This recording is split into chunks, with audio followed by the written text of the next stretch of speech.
What's wrong, Melody? Why do you cry? Why do you wah wah? Wah wah. Oh.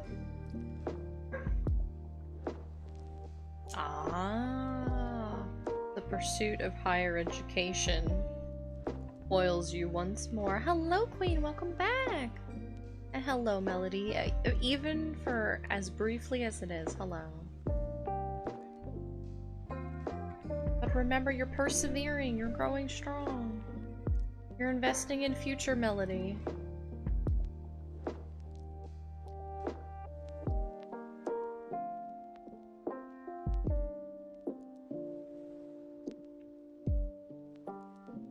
Pardon me. Oh my gosh. She's very upset. Allow me to, so that I can bark for you. No, not making me bark. Thank you for the hat, Melody. My one dog, Abby, she likes to in the evening go upstairs into the bedrooms and jump up on the beds and just like do zoomies in a circle on them and just bark and throw herself around. She doesn't destroy the bed, she doesn't destroy the furniture or the pillows or anything. She just goes crazy. I don't know why. Yeah, she just gets crazy zoomies. Oh, okay, she's done. Because then she goes running downstairs when she's done. I literally took her out to play. If I have to mute on and off, it's to dry my sniffly nose because I was just outside playing with her and it's very cold out. I have a hard time hearing you because one of my ears has drops in it with tissue to keep them from getting out. Oh no! Well, I hope that it helps. I hope it helps. No worries. I did look into the weird audio glitch. I immediately saw what you meant and I isolated it and shared it amongst the mod chat, and I'm like, I don't know. I don't know. I tried just kind of, just like disconnecting, reconnecting all my wires and stuff. I don't know. So I'll keep an eye out for it again, and if it persists, I will contact techie people and ask for help. What kind of dog is she? She is a German Shepherd. She and Bo are both German Shepherds. And she's crazy. She has so much. She just loves to play. Like, Bo is super food motivated. She's very play motivated. Like, if you bring up, like, if you have a ball in your hand, that is all she cares about. She just has a lot of energy. Also have a dog. Yeah, his name is Bo. Yeah. He is the older of the two. Although there's only, I think, like 2 years between them. But, yeah. They're technically my mother's dogs, but I mean, Abby's kinda my dog. She's my pal. She's very cute, she's very sweet. But she has a lot of energy. Which, I mean, you know, she's supposed to for her breed. Do you also have a dog named Bo? Is it a common dog name now? My brother named him. And I named Babby. Old Babbages. Yeah, she's very cute. She's very crazy. She's a good base. Talking about my girl Babby, yeah! I love Babby. She was just being crazy on my mom's bed. She's barking in the background. So hi, Scarlett. Hello. How are you doing today? How was work today? The Savika picture that meme that you sent, like, it made me laugh when I first saw it, and then I opened it again because I was like, I had a moment of like, oh wait, did somebody send me a message and I didn't like reply to it, and so I saw it again and it got me again. It was just very good. Oh, you were off today. Oh, hell yeah. Nice. Yeah, you did. You got me twice with it. It was very good. This guy was just very funny. Oh, it's her brother's dog, and he's a shelter mutt. I would think Great Dane Hound mix, okay, because he's so tall with a long face and a hound like howl bark. That's very cute. That's a fun mix, though. That's a very large mix, too. I guess depending on the type of hound, but the Great Dane will definitely make it a big dog. That's very cute, though. Abby kind of has a howl bark. We joke that she's like part hound because when she barks, she like revs up. She just woo woo woo woo woo. It's very funny and not intimidating at all. Oh, yeah, we talking puppies.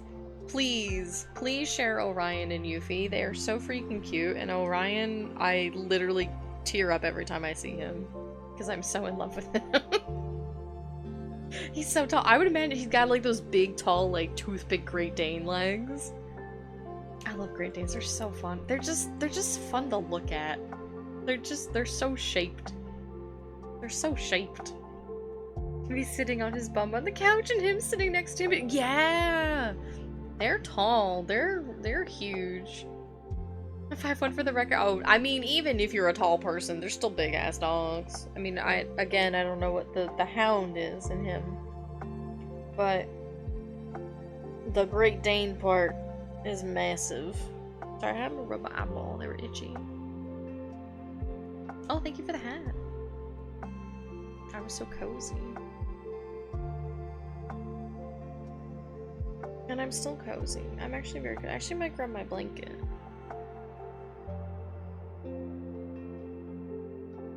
I think I will. New Orion pick? Oh my god. New Orion pick just dropped. Oh. Yuffie. See, to me, like, I look at Yuffie and I'm like, that's a dog. Like, that's a dog. She just looks like a dog. I look at Orion and, like, that first picture, there's nothing but love in his eyes. And I mean that there's nothing, like, there's nothing else going on in there but love, and that's all I need from him. Hi, Layla. Hi, Blue. Welcome on in. Hello, hello. Good afternoon. Good evening. Hello. Should have photos. Please, I would like to see puppies. I would like to see puppies. We're talking about puppies and pets. We're talking about the creatures. I did share a Mallow photo on Blue Sky today, if you guys want to see it. It's just Mallow going to town on her little, like, compressed hay tunnel. It's just a very good picture. I'm currently open browser enhance. I'm in love with him. Like, I know he's your dog, but like, what if he could be my dog also? Look at him. Look at him. He's literally God's most perfect creature. Like, I love him. I love him so much. No thoughts behind those eyes. And he's perfect that way. He just looks at you with so much adoration and devotion. Yeah, he's a pit bull. He's so fucking cute. He's so cute. Yuffie's a lab, right? Yeah. She's a black lab. She's so... Her face is really good. Like, I gotta grab her face too. Because, like, the side eye is really powerful. Her side eye is so powerful. He has no room for anything else. Yeah, because his head is so filled with love. That's all you need. There's a whole song about it, and it's about Orion. Her side eye. I love her so much. She's so cute. Why are your creatures so cute, Scarlet? And how is it fair to the rest of us? You want a pity so bad? They're so adorable. I love them. They're just so charming. Oh, Quentin, you also have a blue pit bull? Oh my god! What's your pit bull's name?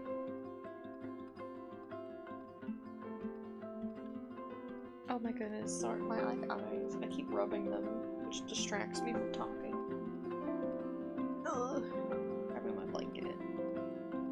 I wanted one for years, and then we got Orion as a companion for Yuffie. His puppy pictures take me out. He's so fucking cute.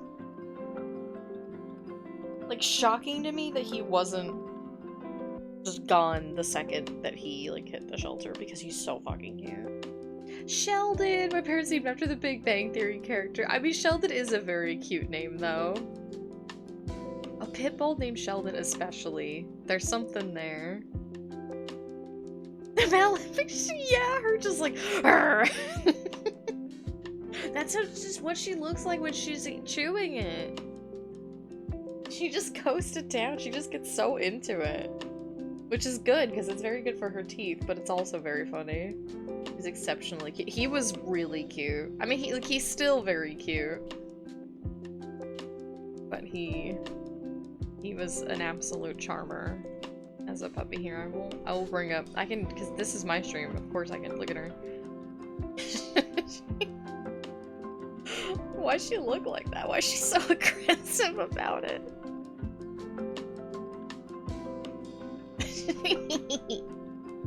She's chomping. She's chomping. Look at her. Rocks! That's what she's doing. She's treating it like rocks.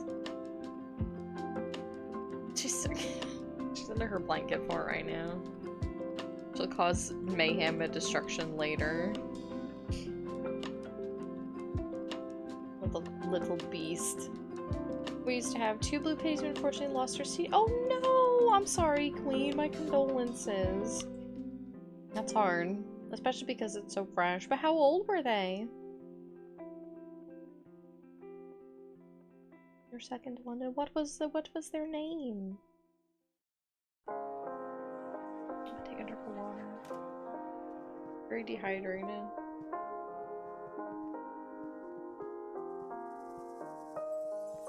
In a cruel twist of fate, I had tea this morning, which then makes me pee 800 times a day, and then I kind of get dehydrated anyway. Real shame. Real shame that. But I needed it. I needed that soothing chamomile for my old woman tummy.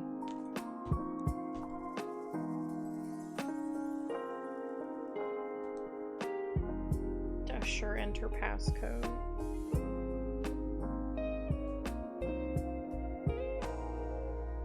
Oh, wait, I was about to be like, let me open up my iPad and everything, but I guess I should actually, like, do housekeeping stuff. So, I'm gonna work on, commissions tonight because I really need to work on them. But I technically didn't get approval or anything to, like, stream them. I don't think the person will care, but still, I like to make sure. So I'm gonna work on them, but I'm not gonna, like, share my tablet screen, so we'll just hang out, like, in Spirit City, listen to some music and stuff like that, and just chit-chat, just like we normally do, but with Spirit City instead. Because I do really want to work on them. It's important to me. Hi, Bacon! Welcome on in! How are you doing today? How are your figures Thank you for the hat, Bacon. How are your figures coming along? I seen your was named Pork Chop! Oh, Pork Chop's a very good name. He was 10 years old. He was a shelter dog. So I can't know 100% sure. But he didn't have any teeth when we got him. Oh my goodness. A little creature. Well, I'm glad that you got to have the time with him. Pork Chop is an exceptional name. Back in a few. Okay, of course. Do what you gotta do. You're good. Hang on a bit. Okay, I'm hanging on. I'm hanging on for dear life, Rampant Bacon. I'm hanging on. And Overhauser keeps giving me the recipe for barbells.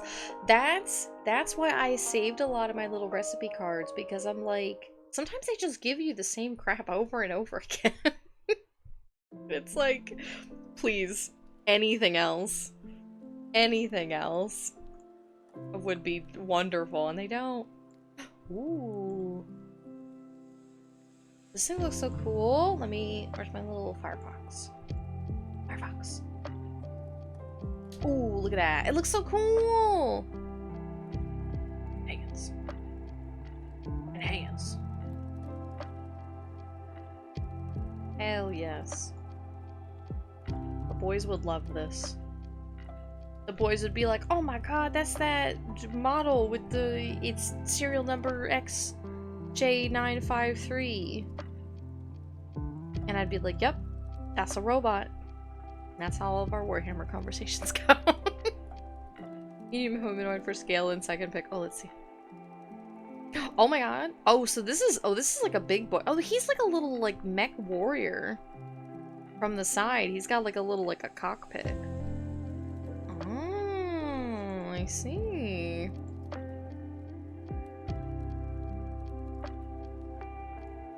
Hands.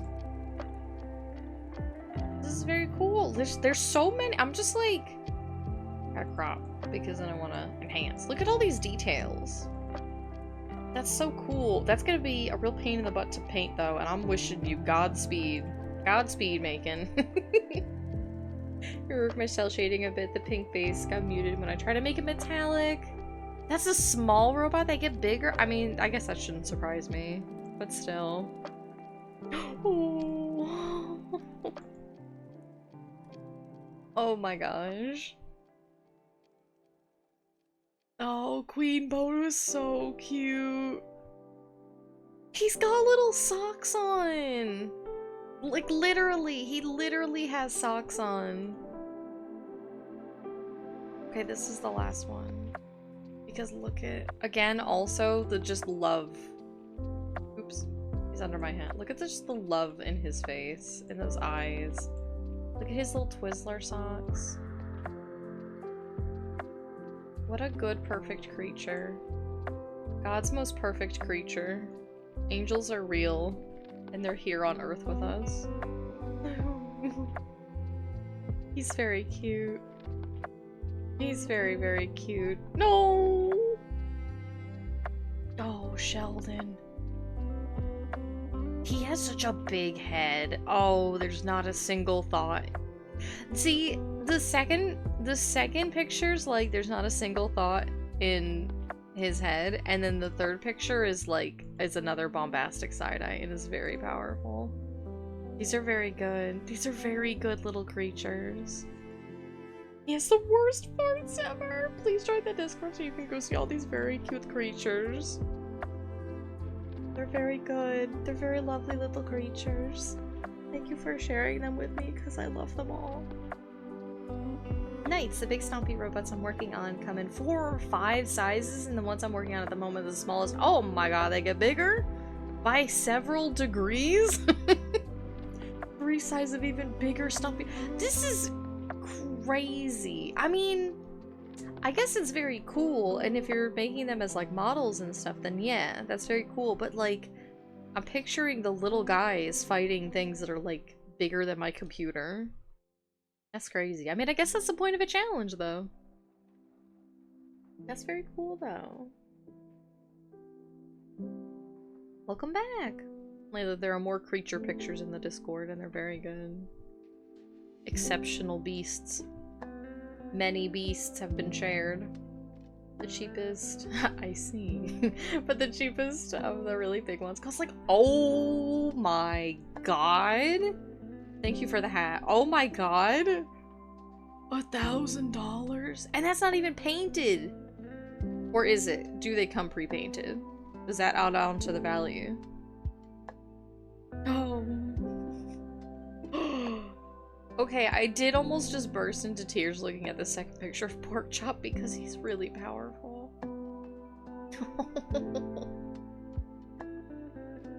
Oh, them sleeping together. Oh, they're so cute. He was a very, very cute gentleman. Thank you for sharing him with us. He's very cute. These are very good pictures of him, too. No, and you gotta so they don't come assembled or painted and they cost $1,000? That's crazy. I see now why people invest in 3D printers and such. In absolute sweet. He looks very, very sweet. He looks very, very sweet. Very cuddly. A cuddly little gentleman. A lovely little guy. Very creature core. Close these. I have so many pet pictures. I can't live like this. I mean, I can, but my computer can't. I can emotionally. My computer cannot. Too many tabs open. Ugh. Oh, sorry, I just really had to stretch my lower back. I felt a twinge. Worst part is none of the robots are even to scale. Well, I guess I would hope that they're not to scale. I would imagine that in real life these would be extremely big.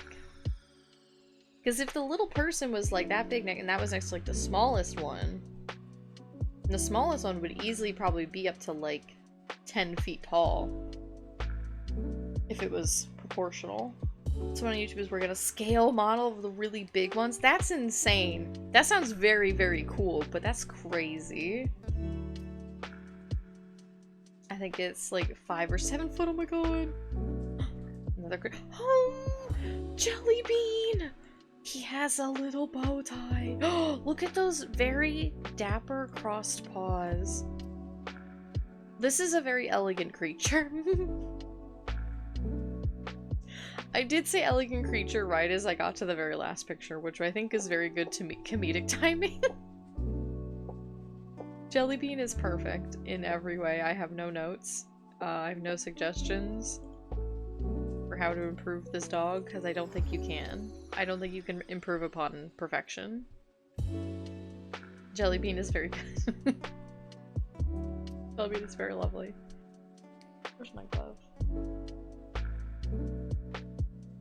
She had 4 treats in her mouth? Yeah, that sounds about right. She's living the dream. I like that she's holding on to all of them. She didn't want to eat them, she just wanted to hold them. Yeah, I get that. Sometimes I'm like that too. I'm not hungry, but I want like the feeling of food in my mouth, you know? You want the mouth feel of food, but you don't want to actually eat the food. I get that. I'm with you, Jellybean. I'm picking up what you're putting down. Which I guess is not your treats, because you're not putting them down, you're holding them. I respect that. I respect it.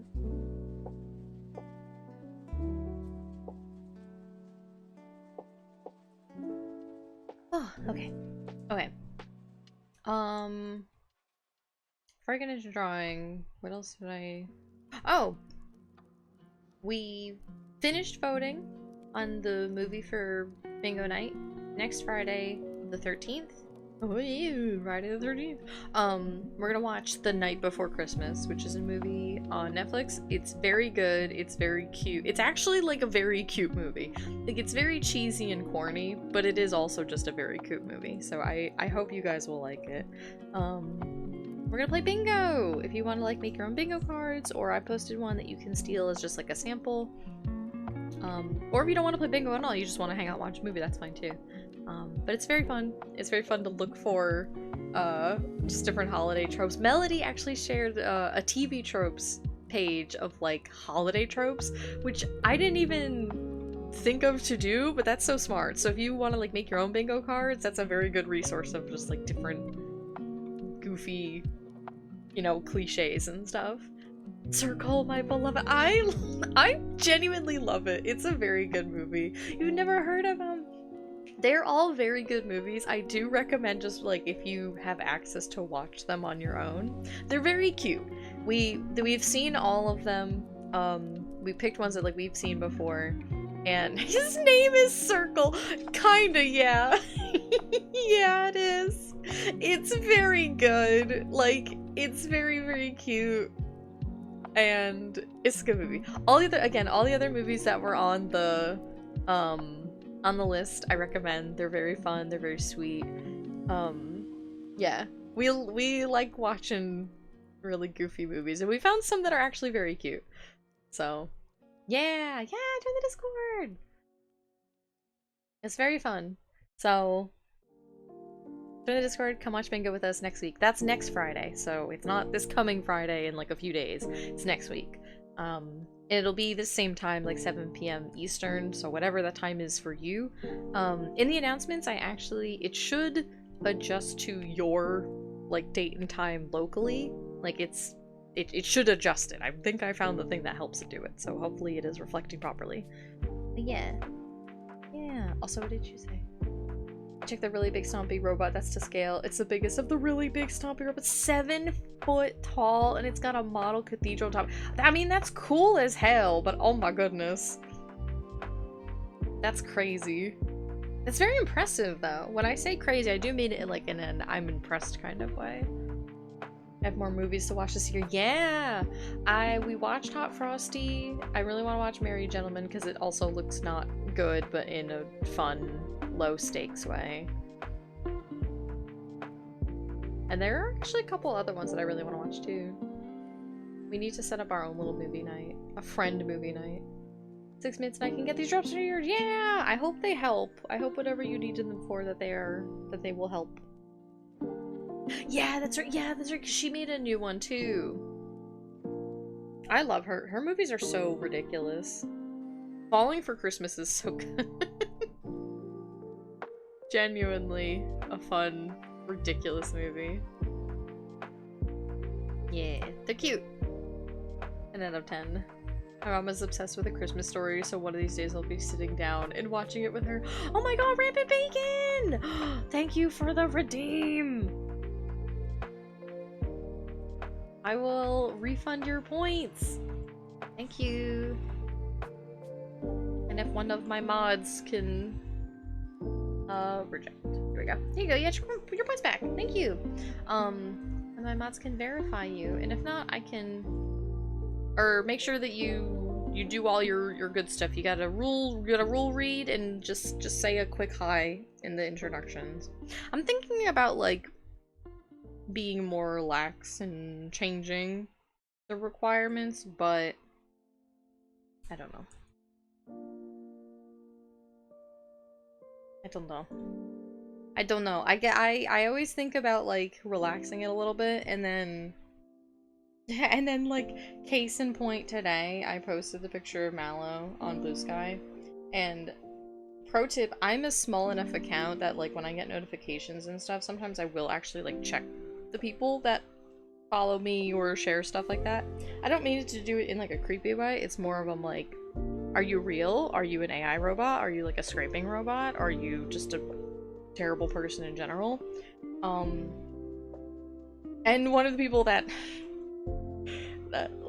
interacted with her photo was somebody that was a dog owner that shared haha quote-unquote joke funny comics about their dog killing a rabbit in a violent way, and I was like, yeah, I'm just gonna block you. And so I'm like, when I know it's annoying to have all the safety requirements for Discord, but it's like people like that where it's like, you seem chill on the surface, but I don't want you interacting with our community because that stuff's not cool at all.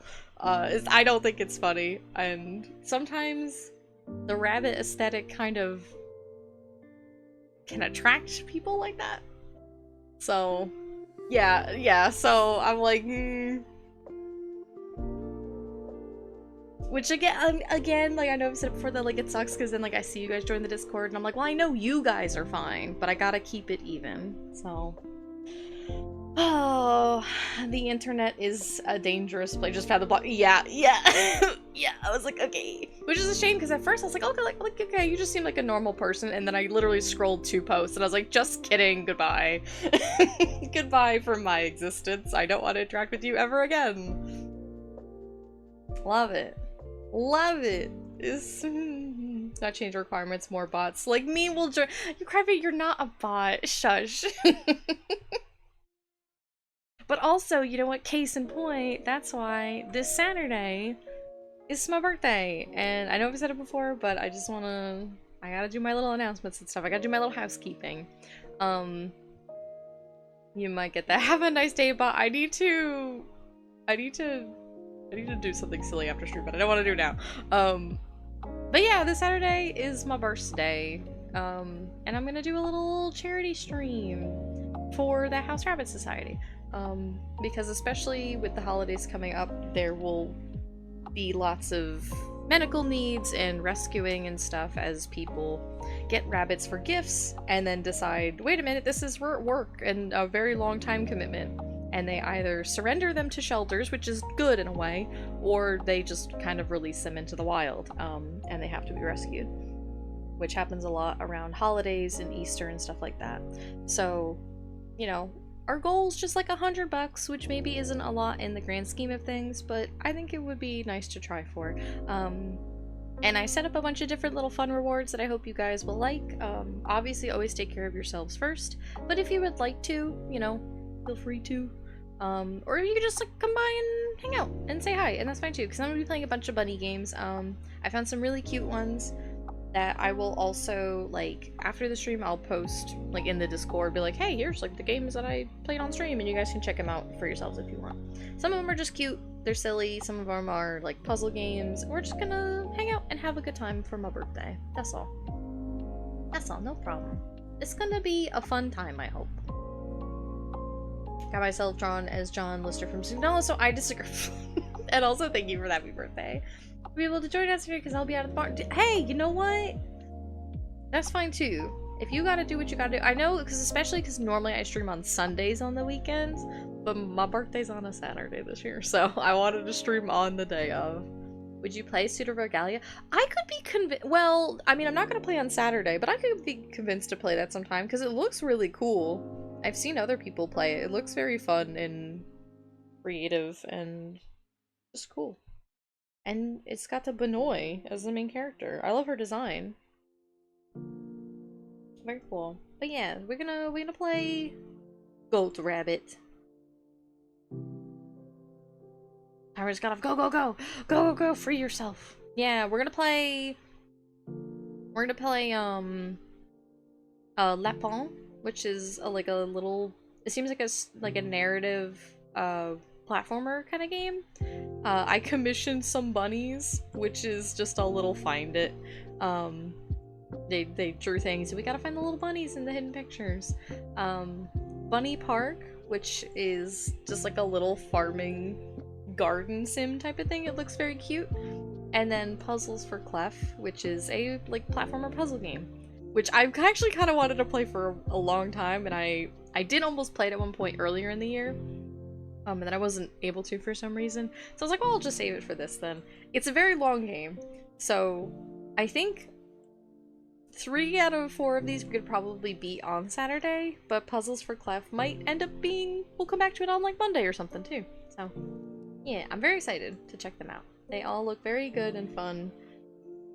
And they're bunny-centric games. So yeah. So yeah. That's what we're doing. That's the plan. But today is just a working day.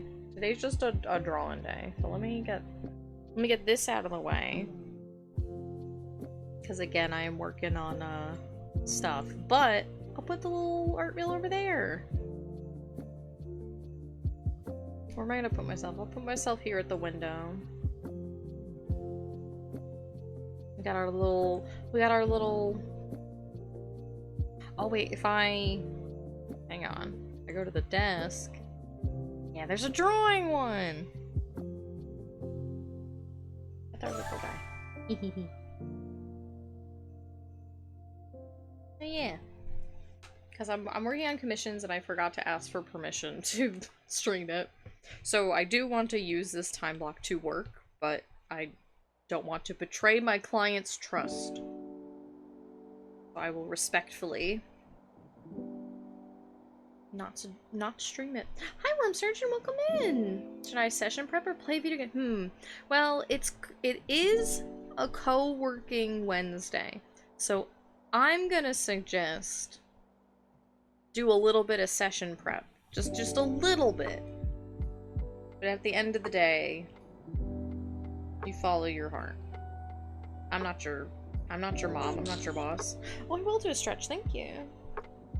How are you doing, Worm Surgeon? I like your little froggy emotes. Pretty good. I love it's called Milkshake. That's cute.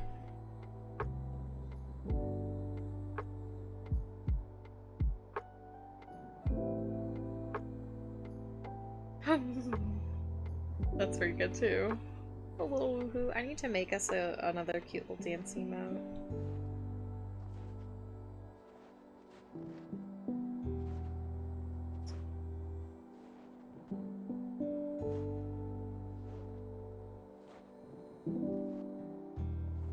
Oh, Procreate just did an update where you can ungroup things.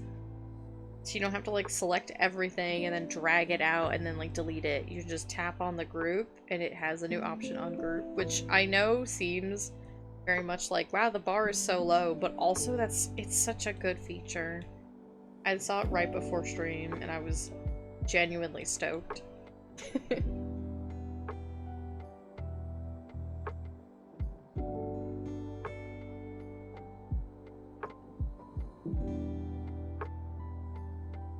Yeah. If you guys are working on stuff alongside me, what are you guys gonna work on today? What do you guys have been working on? We're almost at the end of the year. Do you guys have any like holiday pictures or just like projects that you want to wrap up? Or are you just kind of like not sweating it? You know? It's just another month.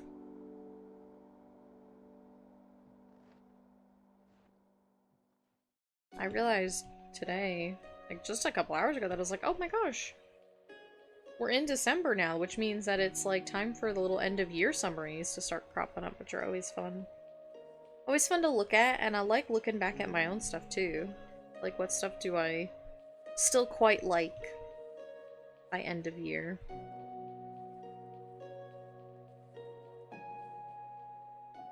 I used to be very trepidatious about it. About like, oh, well, I'm never gonna find stuff. I'm not gonna be able to like see that many pictures that I like. Because I was hard on myself. And then I ended up doing it, and I'm like, you know what? I liked more stuff that I made than I thought. Dragon Age Character Creator got released for free! Oh my god, is that a thing for real? Oh hell yeah! That sounds so cool! Spotify- oh yeah, I've been seeing everybody's little Spotify raps and stuff going around. I spent the last couple days reworking my daily agenda for productivity goals! Nice! Hell yes, I like it. I miss having like an agenda pad and stuff. It was genuinely so helpful way back when I was in school that even when I got to college, right, because it's like when you're in like elementary and high school and stuff, they like kind of make you have one. But even when I was in college, I was like, this was so helpful, I'm just gonna keep using one. And it was. It was very helpful. I got called gay by mine for having Chappelle Rowan and K-pop being on my tongue. I like that it calls you out. That's very funny. I saw somebody say, I was watching a stream earlier and someone was like, my favorite genre was like Dream SMP. They're like, what even is that? That's not a genre. I think that's like a Minecraft thing, but I'm not sure. I just thought it was very funny. I got called trans by my quest earlier because it suggested women's multiverse. I mean, listen, if it's good stuff, that's all that matters.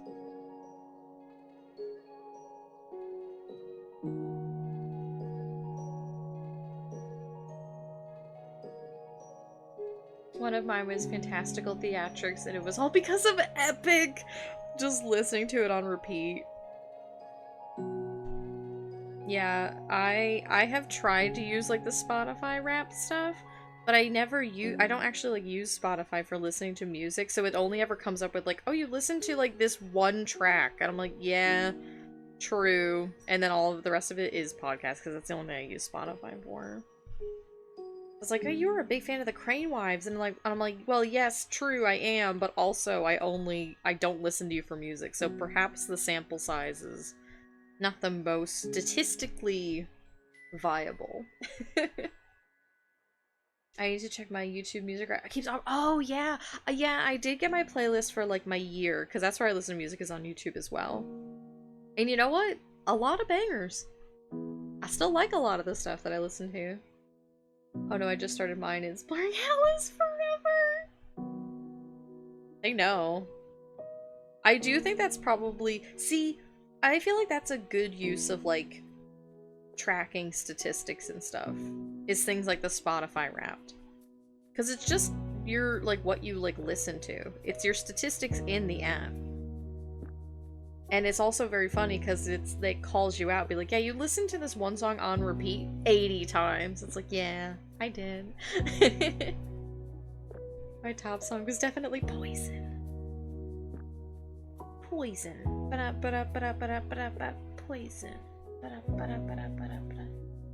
You know? Is the full musical out? I'm very confused on the structure of Epic the Musical. Is it doing it in, like, acts? Are there different stories?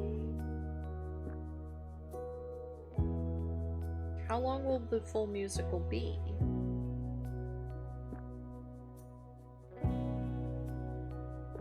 I'm sure that these are all very easily accessible answers if I were to simply investigate them myself, but I'm probably not going to, if I'm honest, so I post my posters in the yeah, because we have a music channel, right? Did I forget? Yeah, I think we have a music channel. When I hear Poison, I think of Alice Cooper. Yeah, we do. Okay, cool. Sagas, that's right, is what he calls it. It's based on the arcs and the stories. There's one more saga left about Odysseus getting back to Ithaca. Okay, because that's what I thought. I thought it was about, like, the Odyssey.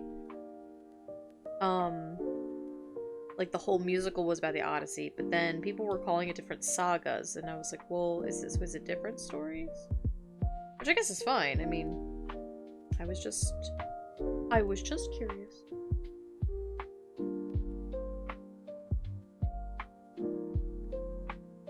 Oh, you know what? I heard a female cover of one of the songs the other day. I should have sent it to you. I don't know if you would have liked it, but I think I had the thought of, like, I should send this to Scarlett and Layla, but then I don't know. I got distracted with something. Probably me being audited by the IRS, which, by the way, hopefully is taken care of now. Whole musical is about the Odyssey, the sagas are just different arcs in the story. Okay, I see. Okay, so he broke it down like that. Okay. So I would imagine the war, the travels, and then actually, like, returning home. Kind of like how it was broken down in the original. I need to reread the original. It's been so many years now. I think I bought one of the translations. I just never around to it. I just need to read. I need to, like, set time aside to read. Because I have a couple books that I do genuinely really want to read. Just don't. But I want to. League of Legends is my top artist. That's funny.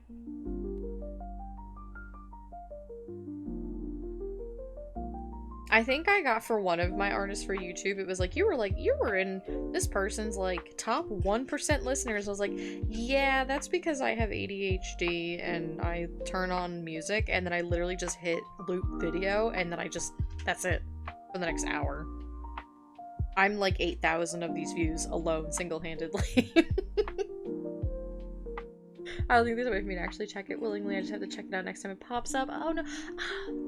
I feel like there is, well, okay, at least last year, I think there was a way, because I think I closed mine by accident, and I had to go back and find it, but I can't remember how to do it now, and I guess they also could have changed it now for this year. But I know last year there was a way, you didn't have to, like, wait for the prompt, you could look it up. I have a stack that sits on my desk, instead I just sit here and read fanfics on my phone. See, I don't even do that. I'm always so, like, I'm doing stuff throughout the day. I wake up and I like, upload videos and stuff. I upload, like, VODs in the morning. And I do any, like, personal paperwork on my computer. And then I get breakfast. And, like, that's, like, my time, like, when Mal gets to run around. And then I get breakfast and then I go to work, right? And then, like, I'm working all day. And if I like, take breaks in between, but they're not, like, breaks that I guess I could sit there and read for 5 minutes, actually. Maybe I should do that. Maybe that's when I should do it. Because I'm like, I take breaks, but then sometimes it'll be a break if I get up and stretch, or maybe I'll, like, tune into a stream, or I'll, like, work on D&D, or I'll just do whatever, kind of, like, in between, and then I'll get back to work, and so on and so forth. And then after work is like, you know, helping with dinner and cooking dinner, or I shower, help with the dogs, and then, you know, some days of the week then I hop onto stream and then I do this stuff for like a couple hours. And if I'm not streaming, I'm usually then like on the phone like with you guys and I'm hanging out. And then I go right to bed and then I'm too tired to read. And I just do my quick puzzle game and then I pass out. But maybe I should read during the day. Just do like a 5-10 minute break and just read a little bit. Because I have like a poetry book I want to read, I have a short book, like a novella that I want to read, and then an actual like, I think it's like the first in a short series, like 2 or 3 books that looked really good. But then I also want to read the Odyssey. So I have stuff of different lengths that I can read. Maybe that's the secret, I just need to do it during the day. Instead of doing it at night. I got top 1% for My Chemical Romance, better than last year when I got top 0.01%. That's amazing though. That's a triumph in and of itself. And if you like them, then there's nothing wrong with it. Be proud. I'm sure they appreciate it.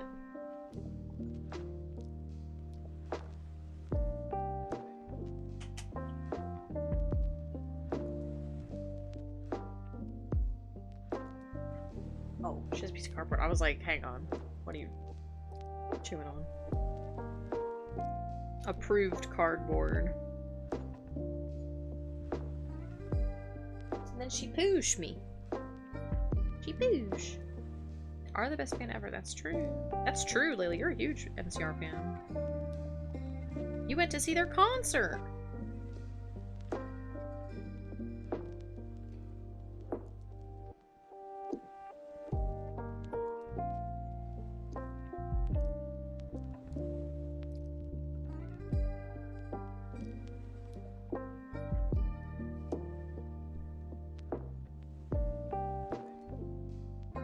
Hi, Bunnabelle. Little Bunnabelle Jones.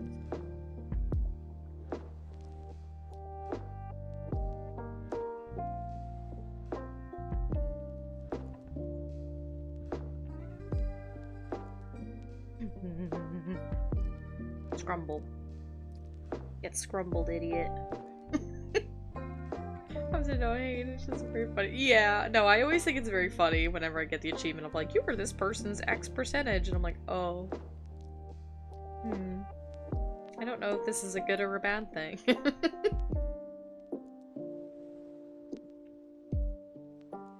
Wanna go to so bad. Oh. Concerts are I feel like it's hard because concerts, like the tickets themselves are very expensive, and then that doesn't include like if you have to travel for it, you know.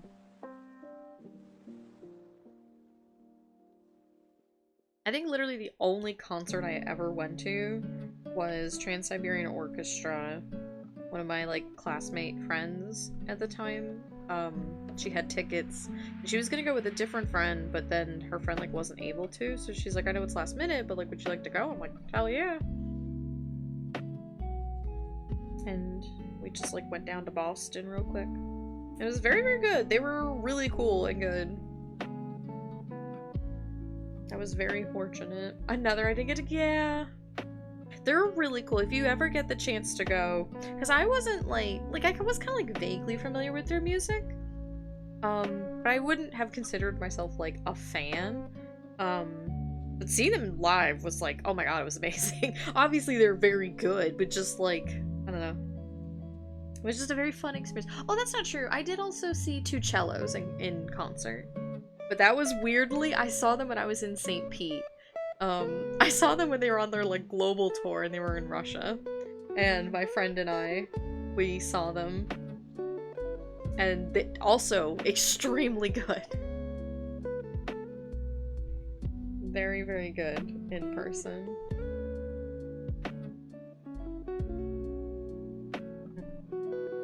Just come to NOLA MCR. I'm kind of surprised that they haven't. Because I feel like that's a big enough, like, venue for them to go, you know?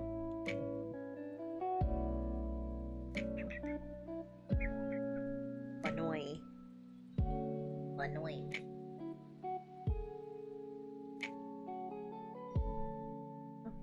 Got a good spread of cute villagers. Ooh, yeah, who do you have? Hey, how's the island rebuilding been going?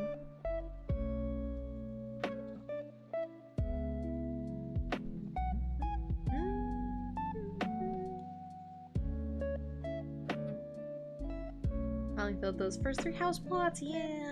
Now I have Rosie, Bertha, and Clay. That is a good spread. All very cute.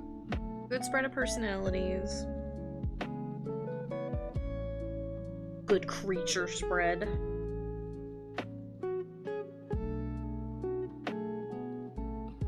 Sometimes I wish we could have more than 10 villagers because there's just so many good ones. And I guess the idea is to motivate you to, like, let them leave so you get new ones. But I'm like, I want to keep the ones that I have and also meet new ones.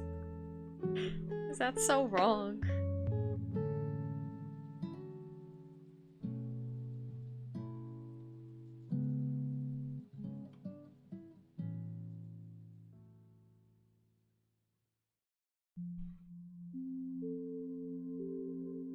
Message wild sign of that kind of. I guess that's true. Yeah, the Happy Home DLC is for. Yeah, that's true. Having it now, there is definitely the appeal because you can have so many of them. I need to play more of it.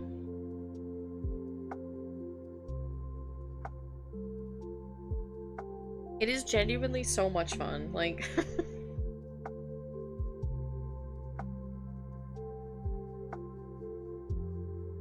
Like, I feel like I kind of knew it would be fun because I really like decorating and stuff in that game, but... Birdie dinner time! Go feed them birds. But, I don't know. I feel like I kind of was like, oh, I think this could be fun to decorate, but maybe I'll get kind of bored of it. No. I literally just sit here every day, like... just craving it. Just a very subtle, slow burn.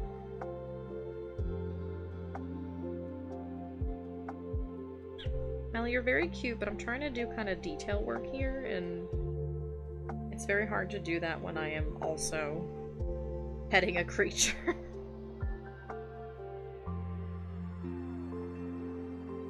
She's like, don't worry, I don't mind.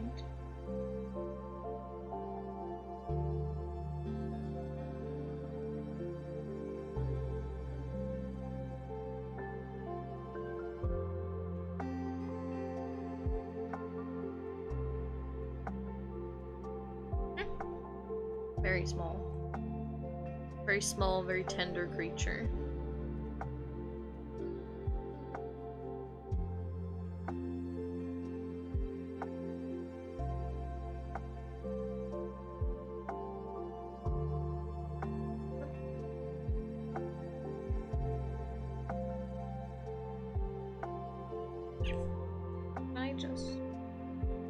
Okay. I tried to stop petting her for a second and he just immediately looked up at me like, what are you doing?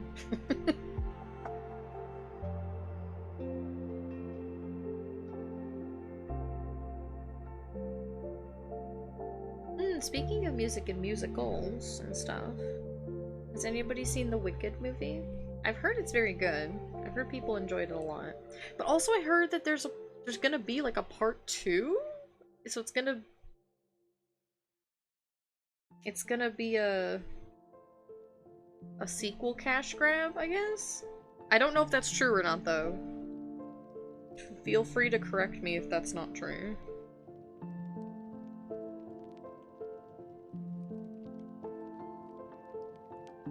I'm just kind of hearing, like, third-hand opinions about it.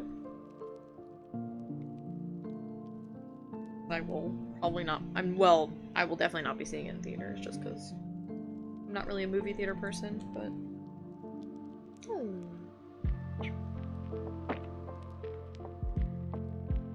I want to joke and be like, yeah, that's the Wizard of Oz! You know? But they do like doing part 1 and 2 these days, yeah. And I think what bothers me about it is like, the original musical is 2 hours. Like, you can fit it into 2 hours as a movie.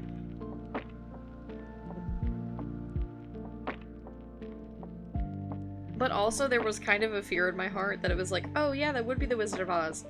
Oh god, they could just remake the Wizard of Oz. I'm kind of surprised that they haven't. So maybe that's the next step. Is once these are done, they're gonna try to remake Wizard of Oz.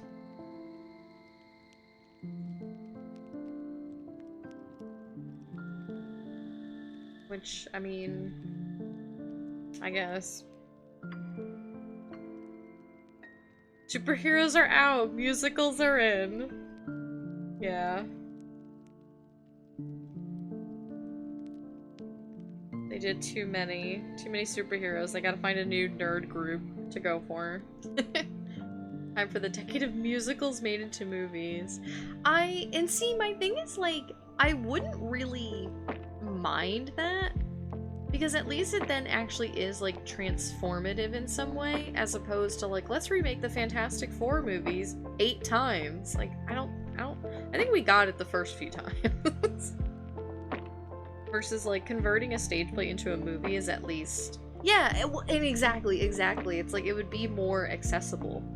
Now, if there would be theater troupes that would be able to, like, get the licensing to, like, film their productions and sell them, like, I would absolutely watch that. I mean, obviously, seeing theater in person is optimal, but, like, if you can't, seeing at least a recording of it is still good, too. It is also a different way of, you know, supporting the theatrical arts, I suppose you could say. But, you know, a movie wouldn't be too bad either. Guess I found leftover pumpkin pie in the fridge? Fudge. But also, hell yes. Listen to that soundtrack. Yeah, it's different. Count of Monte Cristo musical. Yeah! I would love to see that, because I do really like the music for it. I'm grateful that Broadway Newsies is at least on Disney Plus or whatever. Yeah! Again, like, you know, you can't... Theater is meant to be experienced in person, but I think also, you know, there is a point where you gotta confess that, okay, but maybe not everybody has access to a theater, or the theater that they do have access to doesn't ever get the rights or the time to do whatever they want to see. So it's not that you don't have the audience, it's just they don't have access to it, whatever it is. So if you can provide them with access, even if it's not in the perfect method, isn't that still good, you know? I don't know.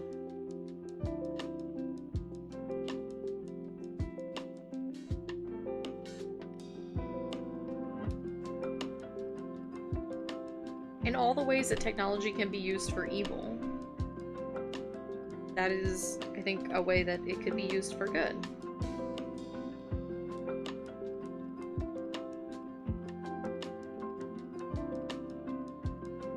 My DD driver has passed my house 4 times. Your house is not hard to find. Like, it's not.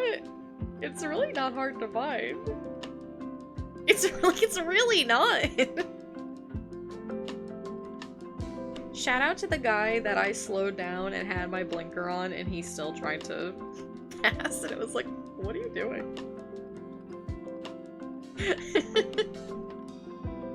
Shout out to that one particular driver who was a really bad driver, but it was at least very funny about it.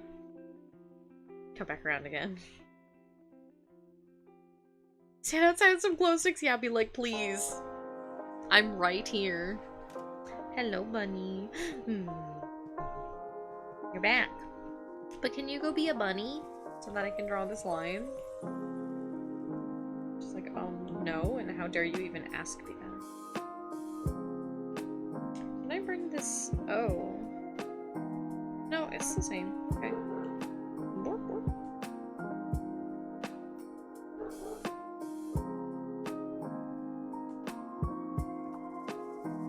Little scrumple.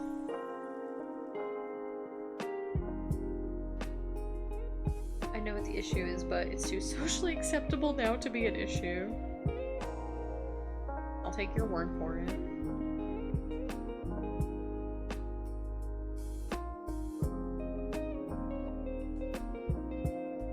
Oh, yeah, probably.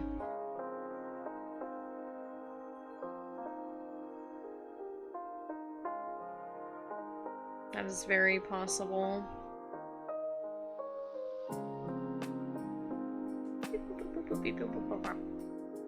If you just...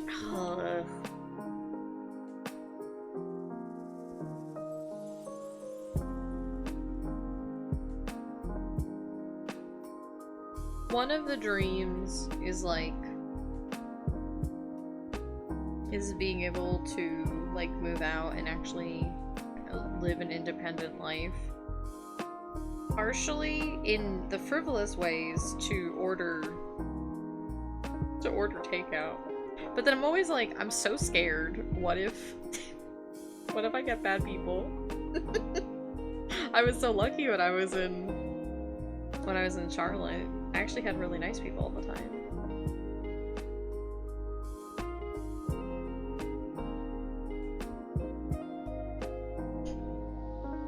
Lofi 3 is getting another big update with 12 new subclasses. Nice!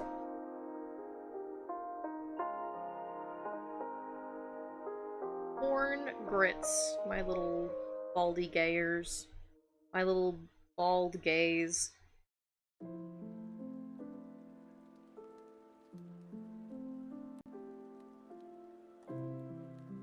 Go and flourish. Rise. And yet, I still can't sleep with Gortash. Yeah, but you can sleep with Asterion in 8 different ways. I'll be nice. I'll be nice. This isn't the time or the place. I shall behave.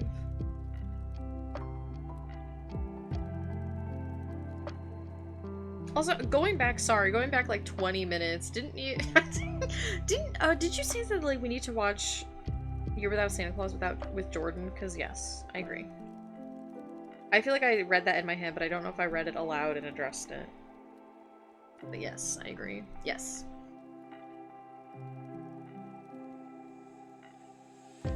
I might open it again. I got an inexplicable urge to play Veilgarn today. I was like, I gotta stream tonight.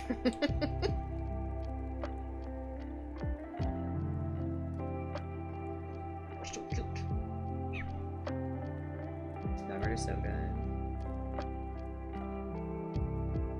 I wanted to sleep with Abdurac, so I feel you. I do love a Veilguard. I just really got like an urge to like make my character. But then I was like, no, because if I'm gonna make my character and then I'm gonna like want to obviously keep playing, and frankly, I just don't fucking have the time. I just don't have time. I have so many other things I need to do. One day.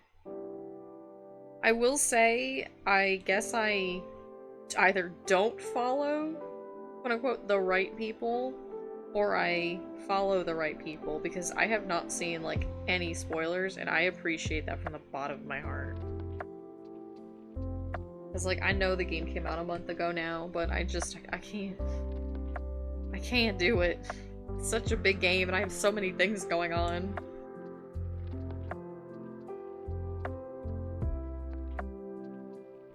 Either I don't follow people who've been posting spoilers, or they've been appropriately tagging them, and so I don't even see the posts, which both are good. Especially the latter. I greatly appreciate when people just tag spoilers, because, like, I have a lot of the terms and stuff blocked, but if people don't use those terms, I can't do anything.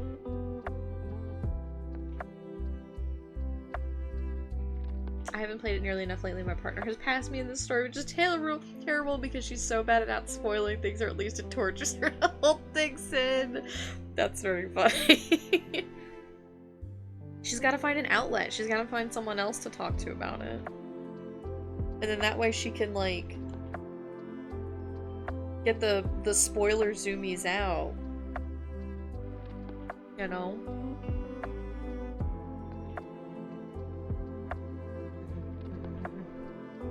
We have in our little friend Discord, they made like literally like a designated spoiler for like Final Fantasy 14 updates. And it's like, it's really nice actually, because people like tag stuff in there, but it's still a place that you can like chit chat about things in the moment.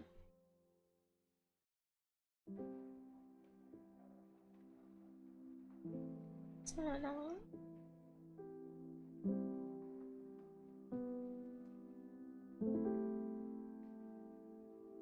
Just about their rework for Drunken Master because they're giving it new mechanics like drinking to restore key points and making other people drunk, so you're completely sloshing the entire game. That's very good, but also that's gonna drive me crazy as a DM who plays a tabletop game.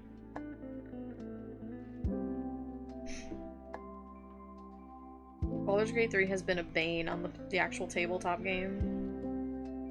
The amount of times I have barely even DM'd because people don't give me their character sheets. But it's like, the amount of times that I've seen it in a discussion, or have had to negotiate, and be like, well, they do this in Baldur's Gate 3, be like, okay, well, we're not playing Baldur's Gate 3 right now. So that's great for how it works in the game, but we're not playing that game right now, we're playing this other game, with these other rules.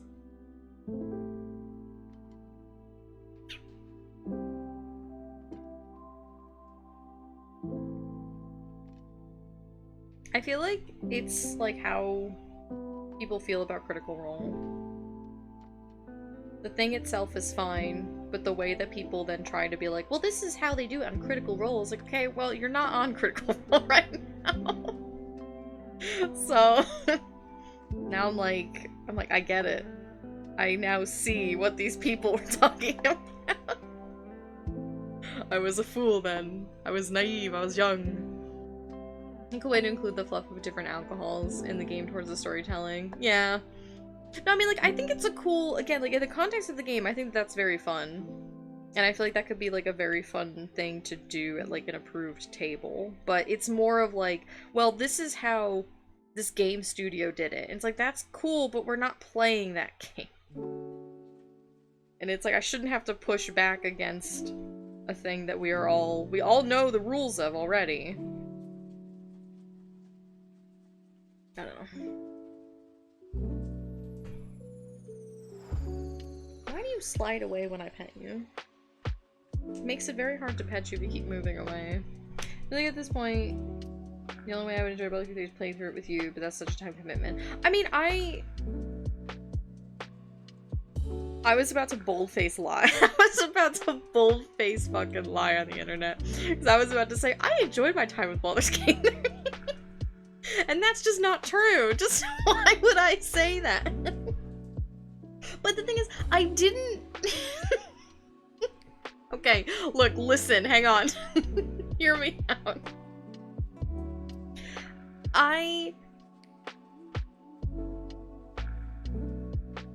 Okay, well, honest to God, the big thing that I didn't like about Baldur's Gate 3 is the UI. And that's just a style. People get on the internet and lie? I don't lie on the internet, which has caused me many problems. I'm not a liar. But like, the premise of the game and stuff is fine. And I think for what it is fantastic. And clearly the people working on it care very much about the work that they did, and they work very hard, and I think that they should be proud of what they made. But yeah, I think co-oping that game is, you really have to play through it once on your own. Or play with a very particular type of friend. Or I guess just person in general. Because it is such a dense game, so it's like, enjoy it and have the experience and find the secrets and all the spoilers and stuff without the risk of like potentially missing things because like one person activates a dialogue or something and then, you know, so on and so forth. Because again, it is a very, very dense game, and it's definitely a game that like I do think that like people should take their time with to fully experience it and fully enjoy it and find all like the really cool stuff that's in it. I saw multiple mods to rework the UI. See, and I'm very interested because I heard somebody say, I don't remember who it was, who of our friends or somebody was like, oh my god, thank you for the dude. Thank you, but hi, Benighted. They said that they play with a controller, and actually the controller interface is quite comfortable, which I'm very interested because I would think that it would be more like cumbersome because the UI is very layered on like a mouse and keyboard. But I guess maybe when like a controller almost maybe like simplifies and streamlines it, which I think is very interesting. I could see it. I haven't seen it because I haven't played in a very long time, and obviously I don't really have a controller to test it with, but I don't know. I thought that I was very intrigued when someone told me that. I was like, oh. Because I was very, yeah, I expected it'd be like trying to play Final Fantasy on a controller. Which I would think is like okay for your hotbars, but then going in and out of menus I think is kind of tricky. But I think the person said that it was actually quite comfortable on a controller, so I was like, oh, okay, well, interesting. Oh, maybe like, oh, it's okay. I mean, people don't click that link, but it's fine. I was actually, no, it's okay. I think Blue has regular status, that's why I was able to go through. Because I'm like, Blue's fine, Blue's not gonna do anything crazy. Worst crime now is if you have an OC with white curly hair, they're just a stereo, that's good old. Yes. Yeah. Yeah, drawing, I mean, even drawing Akil, who really doesn't have, like, curly hair. Like, he has curls in his hair, but his hair is more wavy. And also his hair is pink. And people are like, are you drawing Asterion? Because it's like he has elf ears and he has curly ears. And I'm like, no. No. There are other curly hairs in the world. But thank you. Hey, buddy. Welcome back, Queen! I hope that your ear is feeling better. Really random, but I just remember this weekend the neighbors were doing construction, so all day was interrupted by metal piped out lav. Incredible. You had the real world experience. I played on the controller, use the touchpad. Oh, okay, okay. I could see that. So you do still have kind of like a lot of mobility and flexibility in how you access stuff. Girl has curly hair, but it's longer, like me, yeah! Why are you so small? I do miss playing Bluebird. I did like playing Bluebird, my actual character that I made. She was fun. World's biggest lesbian. She was the gay in Baldy Gay. There she is, Mellow. Those loads better. Can fully hear good! I'm glad that it helped. Also, I got to play, like, Bluebird was a bard, so I got to actually play a bard, and I do really like playing bards in D&D, but it has been a while.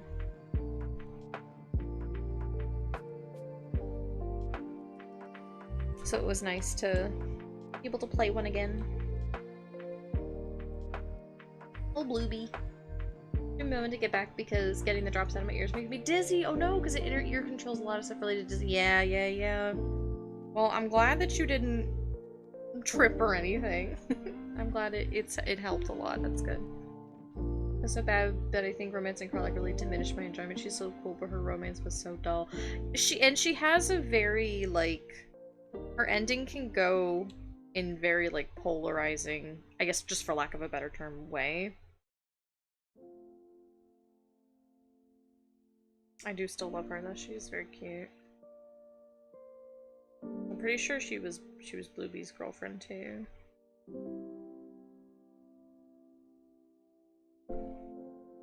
I really shouldn't have stopped playing because I got to Act 3. And so I'm like too far in it to like restart. But also, I don't know. Yeah, I think you got like a little bit ahead of me, but we kind of stopped at about the same point.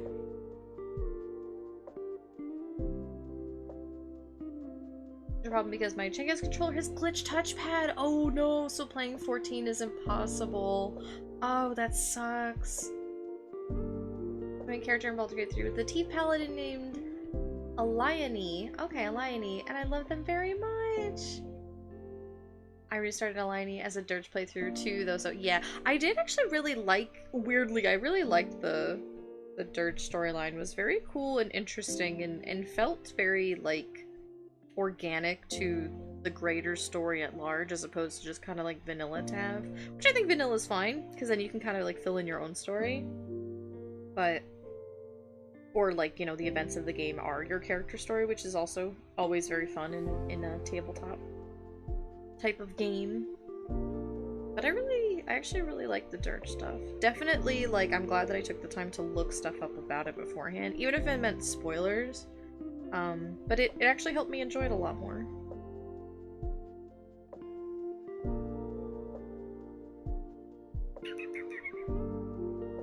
Funny. You just sat down waiting for your head to stop spinning? Okay, that's good. Yeah, we're talking about Baldur's Gate 3 Queen, yeah! Game just gets so big. Yeah, it really did. Which, like, again, I don't think is a bad thing by any means, but it's definitely, like, a time commitment because now it is opened up so much. Which I think is kind of, like, in a way, it is kind of very fun that, like, when you're in the smaller areas that, like, in the beginning, and, like, in Act 1 and Act 2, like, those should be very big areas, because you're literally out in the open wilds, and yet they're kind of self-contained, because you're lower level and stuff. But then when you get to the city, which theoretically should be more constrained, because you are literally within the walls of the city, it's actually huge, which I think is very interesting structuring.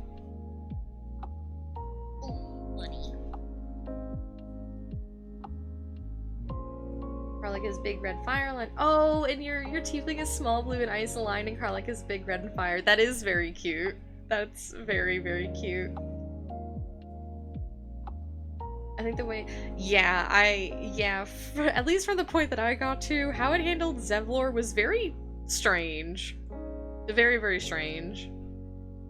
It felt like there were pieces missing, and I was like, maybe this will change or pay off by the very end of the game, right? Because I never technically finished it, so I can't speak in terms of that, but at least the point that I got was kind of like, eh. Never played Baldur's Gate 3 because I've heard the 18 plus stuff in it, and I don't want to see that in game even though I want to play the game. Yes. If you don't engage romantically with people, yeah, there are things that, like, you can walk in on, but if you have the nudity settings and stuff turned off, that you don't ever see anything in cutscenes. Even if you romance people, everything is covered, and of course you can always just skip the cutscene. Yeah, the game is very, very sex charged. If you don't romance people, Withers will make comments about it, which actually really kind of sucks. On one hand, it's kind of funny, but also on the other hand, it's like, okay, I don't need this literal character questioning my asexuality. Thank you, though. That's cool. I don't know. I don't think, like, I think you can still enjoy the game to a huge extent if you don't engage in any of the romance. I don't think that...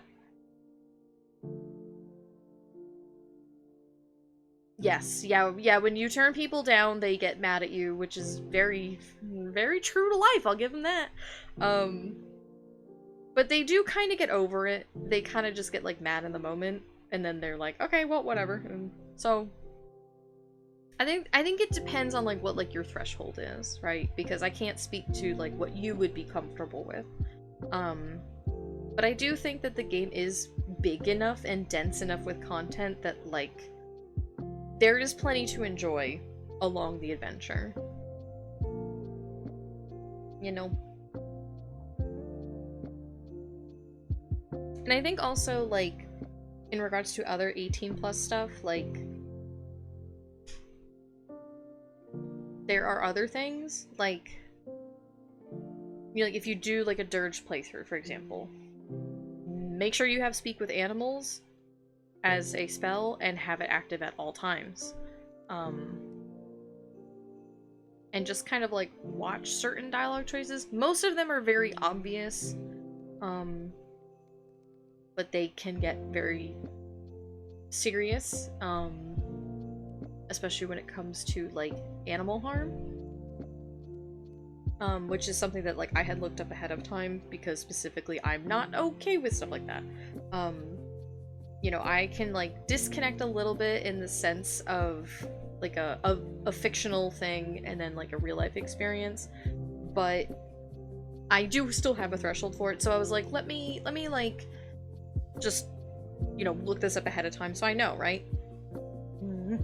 Yeah, there is one scene where like if you don't have like speak with animals in the beginning, there's like a squirrel where your dirge will just kick the squirrel and kill it for some reason. There's another where, yeah, if you go to, I will say that the dialogue choice for it is obvious and like you can avoid it, but yeah, there is like an animal in like the second act where if you go to pet it, your character blacks out and just killed it. So like there's stuff like that again, I'm like, I'm not a person that likes spoilers, but I think if you want to do a dirge playthrough, definitely look up spoilers for stuff like that, so that you know what things that you'd be comfortable for, how to very easily avoid a lot of it. And the base game itself doesn't have those issues. So if you just don't do the dirge background, it's not a problem. I don't mean to speak about the game in a way that's like, don't play this game because it has these bad things in it, but more of like, if it's something that you want to play, just be aware and be prepared and stuff. Because I looked into it and it helped me prepare, and I was still able to genuinely enjoy a lot of aspects of the game. So, you know, I'm always an advocate for just being aware and then make the choice from there, you know? I'm not your mom, I can't tell you what to do at the end of the day. The end of the day. The end of the day.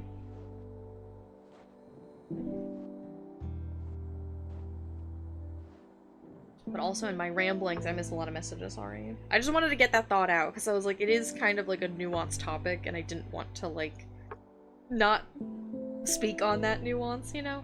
I wanted to give it its fair shake of how I felt about it. Yeah. Yeah, exactly, yeah. Just wanted a warning. Because again, and like, I'd actually really like the dirge playthrough. The like being forced into choices. Yeah, and I think like there are moments where it does that for a like narrative sense, but honestly a lot of what I liked about the dirge playthrough is that you can absolutely be a good dirge. Like, you can do like the resist route, and I think that that route really pays off narratively, which I like. And I kind of like, I'm kind of sad that it was marketed as like, this is the dark edgy murder hobo playthrough, because you like, I mean, yeah, you can play it that way, but you can also play a dirge that resists it and fights against it, and I think that that could be a really powerful storyline to play through, you know? And I like that it gives you the option. I like that there's a lot of flexibility in it. I think it's very interesting, you know? Bunny. The scene in the barn with the pinning against the beam did me in, to be honest. See, I didn't even go in there because I knew it was in there. Because one of my friends tried to trick me into going in there because he thinks it's funny to make me uncomfortable for some reason. And I didn't. And so I was fine. So I was like, I didn't even have that encounter. I was like, no problem.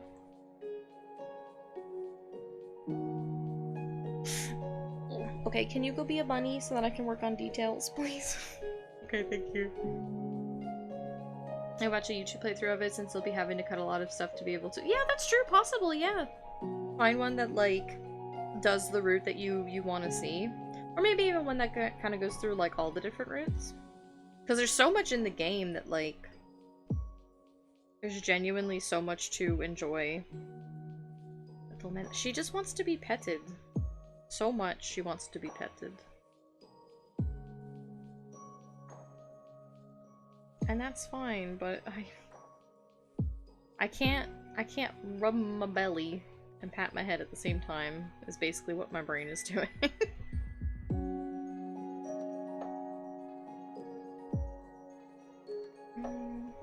Close that up.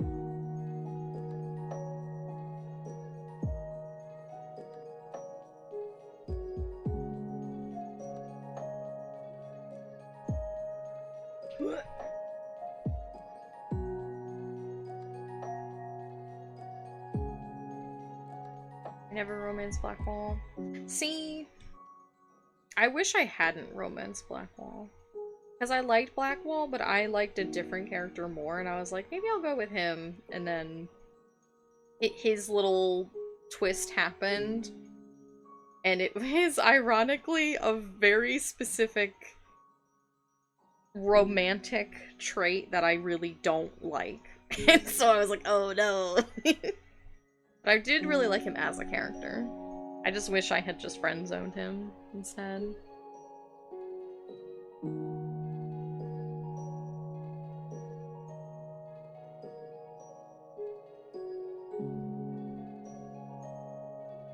That's true.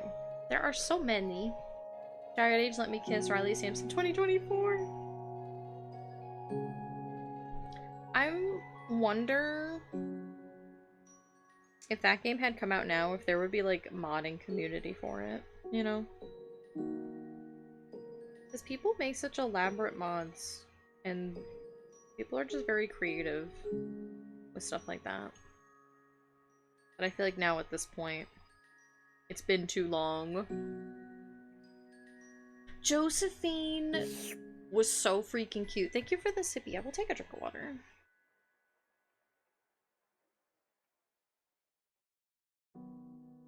Oh my goodness.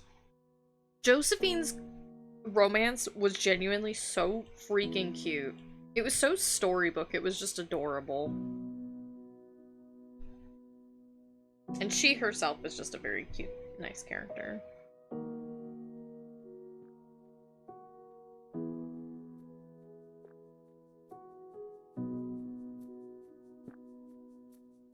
Josie's so cute. Ever get through another playthrough of romancing her? Yeah, she's really cute. I think I romanced her on my, like, was it Adar? Is that what they were called? The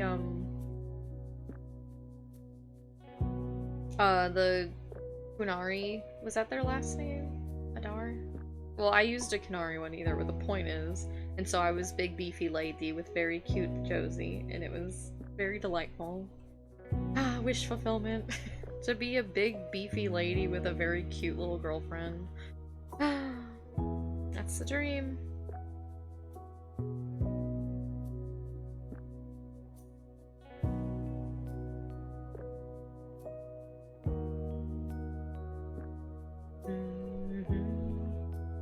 Let's see.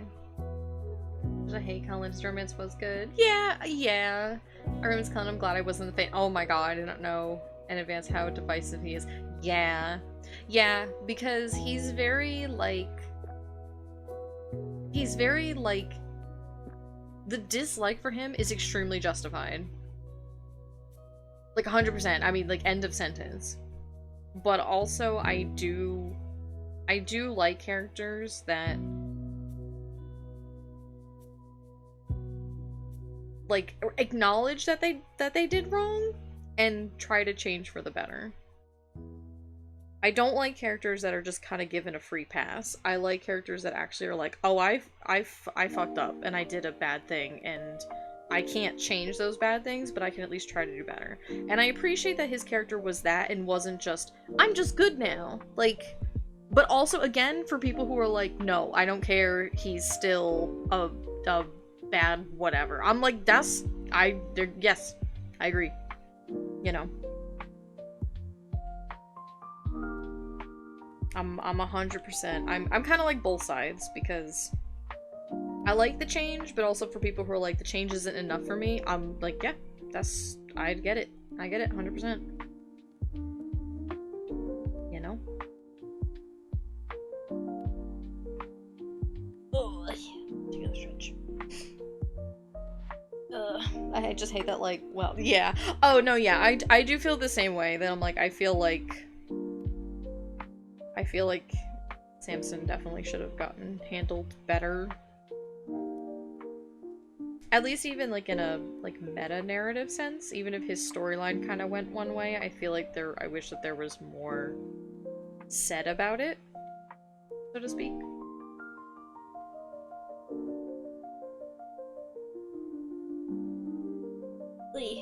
Tries hard to keep my mouth shut. Oh, let's see. Shadowheart is a ride or die. She's never left my party. I really like Shadowheart's character, actually. Yeah, I liked her too. I really liked all the companions, to be honest.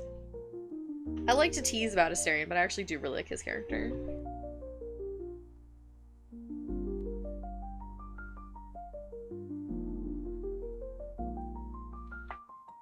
Old Shark.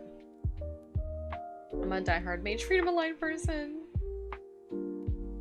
He's got a complicated history. I totally get where the hatred comes from. That but consider I think he's neat. Yeah, I get you. So support. Yeah, and like I think it's really. I haven't totally considered doing a fanfic route on this whole redemption thing because I do think they. Yeah, I think that they could have done better, and I feel like. We're paying a bit of DA, and I have Samson tattoo. Yeah, I feel like. Like, I like that they delved into these very, like, complicated, nuanced issues and situations. Right? Because I think there is a lot to be said about it, and there's a lot to be said about how characters handled certain things, and so on and so forth. I think it's interesting. I like topics that make me think. And kind of make me reconsider my standpoints and views and, you know, so on and so forth. But also, nobody hates Dragon Age more than Dragon Age fans, I found. So I try not to really, like, I don't seek it out because I'm scared. I'm scared of the Dragon Age fans. They're more powerful than me, and I'm scared of them. Especially because I'm a very just casual player. So I'm like, I mean, I have opinions about like stuff that happens in the story, but you know, it's not a series that is very like near and dear to my heart like other series are. So I'm not really gonna speak over people who do care very much about it, you know? And have invested that time and emotional stakes and stuff into it. I feel like it's just not my place, you know? Sure. I feel physically incapable of siding with the Templars and Inquisition. Oh, yeah, no. No. They did a better job in Origins and 2 about not shying away downplaying. Yes. Yeah, I agree. Inquisition felt kind of tame. Yeah, Inquisition, yeah, felt like a soft reset. It really felt like...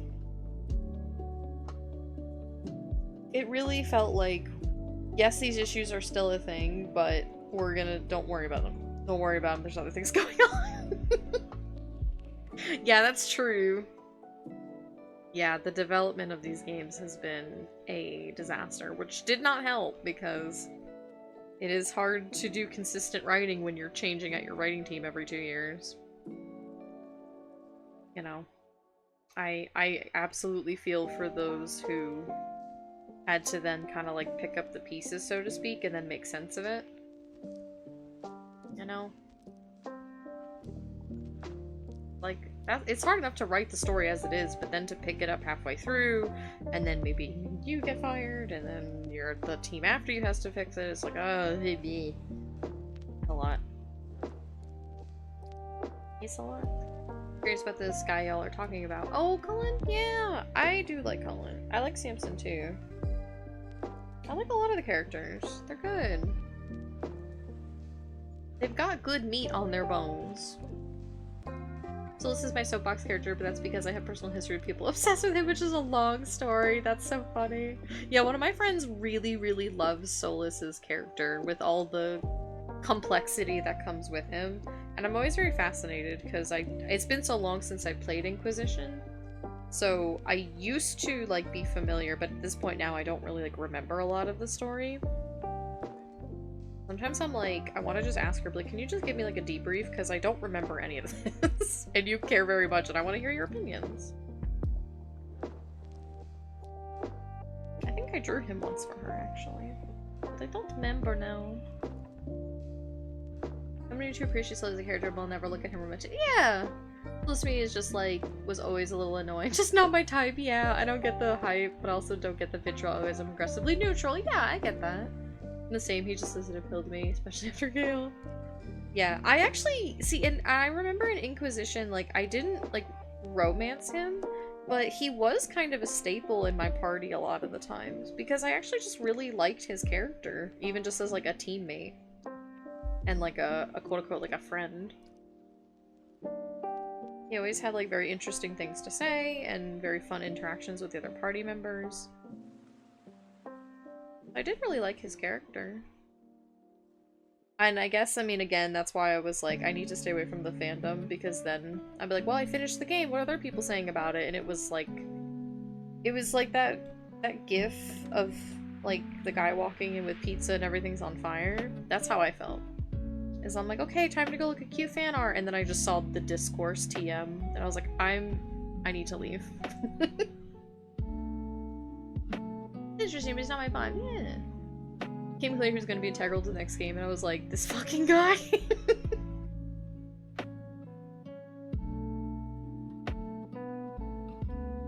I love it. I actually think it's like a really good fun twist. I just wish it wasn't hidden behind paid DLC, and I'll die mad about that because that's such a shitty thing to do, but whatever, it's fine, I guess. I guess you can make the lead up to your next game and really crucial, important plot a paid DLC. Grits my teeth. There's literally no reason why this could be part of the base game, or as like a free download with how important it is.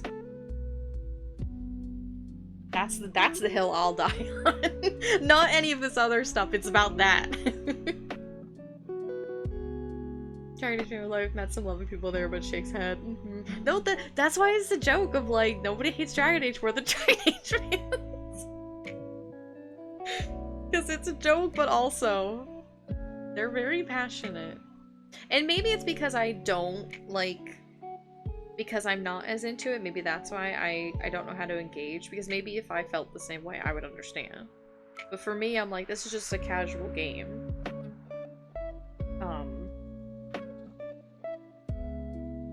So there's like a different level of like emotional investment, I think. Which is fine, I mean, you know. Everybody's got different tastes and priorities. Nothing wrong with that. I talk about DA with people I already like talking to, not the fandom. Yeah. I kind of like talk about like friends and like established folks and stuff. I have a track record of that though. We can't be surprised after Awakening or whatever. Oh yeah. That's right. I always forget that Crypheus was like part of DLC. Yeah. Borderlands 2 actually did that with the free DLC that leads this game into the third and short port. See, and I feel like if games release like a free DLCs, like it's important, and yeah, this probably should have been in the base game, but if they give it to you for free afterwards, at least, like, okay, I guess, okay, you know, like, it's free. So at least, like, they're like, this was probably a production thing if they wanted it to be in the base game, but they just frankly probably ran out of time, right? Like, they did their best with what they could. But then the marketing team slapping a price onto it is like, I'm rolling my eyes. I'm rolling my eyes. Don't do that. Yeah, it's basically a patch, and like, again, would it be better if it was just a part of the base game? Yeah, but at that point, it's probably gonna be, there's probably gonna hit a certain point where like, sale of the game will just include that DLC automatically, because it's just part of like the bundle. But when they charge you extra for it, I'm like, who in the sales department made this decision? I just want to talk to them. As soon as they probably didn't have the story, probably didn't have to put it. Yeah, I mean, it's probably knowing the games industry. It's probably literally just they didn't have time to do everything that they wanted, just as it was. And so they, you know, did what they could to meet whatever arbitrary deadlines the studio was pushing, or the publishers rather. And I respect that. I respect that it is a hard-ass job. A lot of unreasonable demands. Sales department, however. I get him. I'm gonna bite him. Surely before the release of the 3rd, yeah.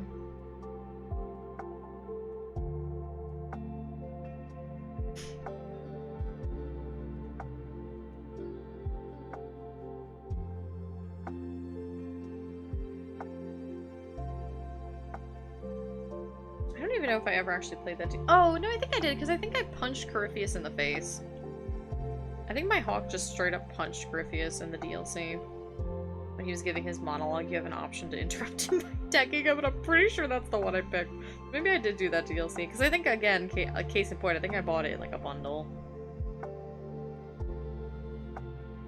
I think the only 2 DLC I didn't do was the one with the white bread guy. What's his name? I forget.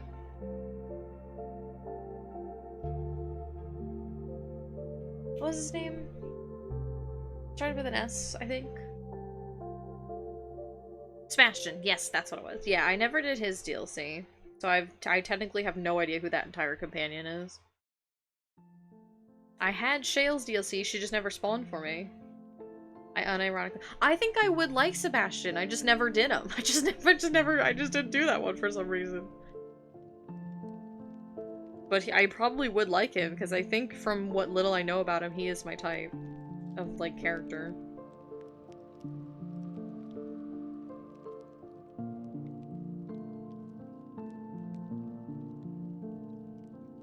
Corypheus never did anything for me in Inquisition.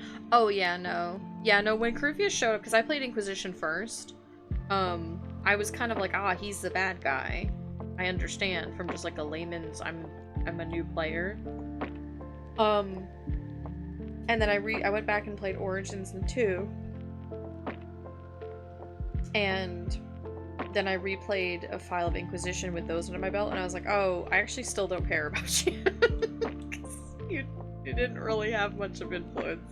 Which is sad, because you are literally the main villain. As a standalone character, as a standalone villain, I think he's good. But trying to connect him back to a single DLC is, I'm like, yeah. From what I've seen, Seb seems like a character I'm like, yeah. He's not even divisive, people just don't like him, and I'm like, oh no! That's so sad! I don't like him. I had no attachment to Corypheus, so he was just a cool yeah, literally. I was like, he's just a villain. He's just an intimidating- and like, he is very intimidating at the very beginning of the game. I think they do a very good job of like, making him a big scary villain.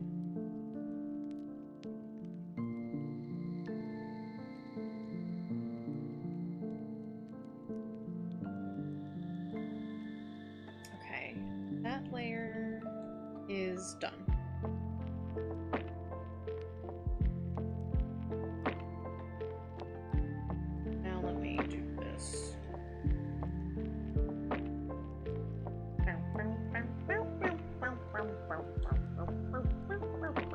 Yeah, I should just do these both at the same time.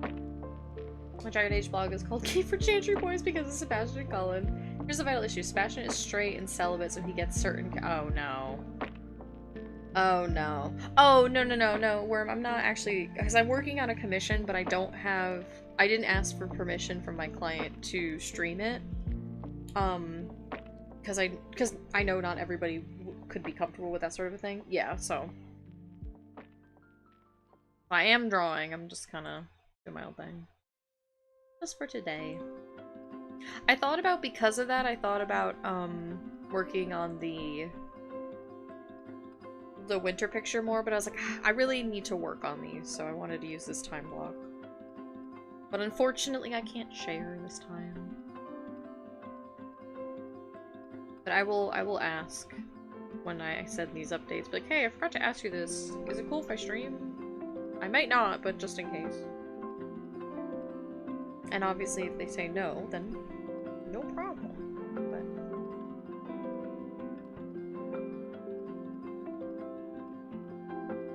I guess because normally my commission requests, I usually use like a form, and this one was just kind of like private DMs because they're a friend. And so I forgot. I forgot. I forgot to ask. Marinas below coffee and Dragon Age. Yeah. Dragon Age. Beautiful partner will be home soon, so you're gonna dip out. Yeah, thank you for hanging out and chatting with us, Blue. You have a lovely evening. I hope you and your partner have a nice rest of your week.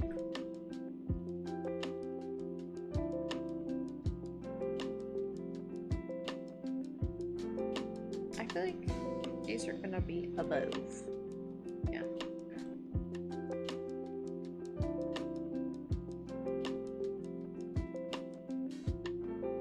I am excited to play Valhalla. I feel like I need like a written schedule of all the things I need to do in just my spare time. I make a Kunari? Yeah. I like the Kunari. I need to work on D&D stuff. I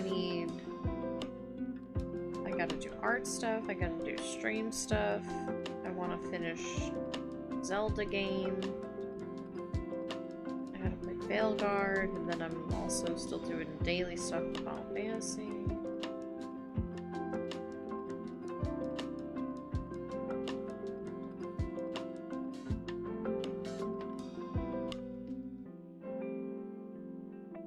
I think that's always what gets me whenever people will be like, you didn't work, then what would you do all day? I'm like, oh my god, I'd have so much time to do all this other random crap.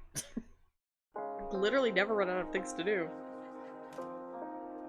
I've always got, like, so much on my plate.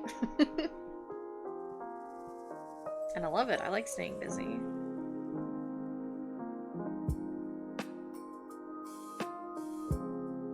Sometimes I do wish I had more hours in the day. Pictures, hell yeah.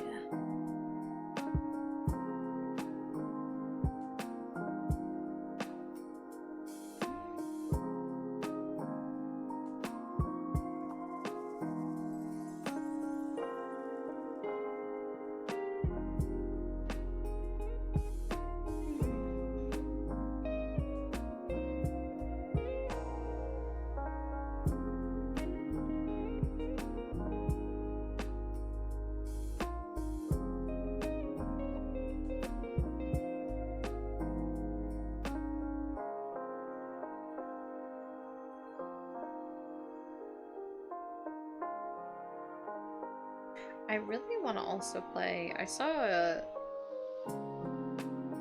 almost said a tweet, which is not true, but I saw it was on Blue Sky, so I guess just a post. About the game Hayseed Night, and that's a game that I've been really wanting to play for a while, and I'm like, I saw the post again, I was like, damn it, I do really want to play that.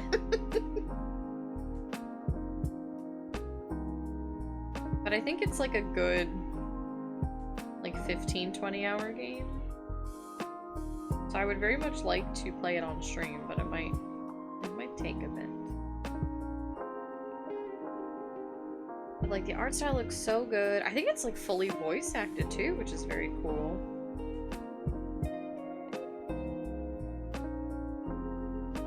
The story seems very charming and cute. I would very much like to play it sometime.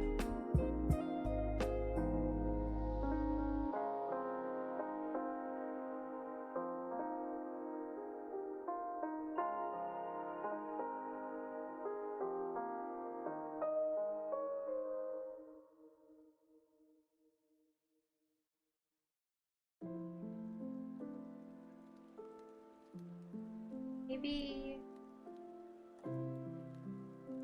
after Puzzles for Clef, I can play it.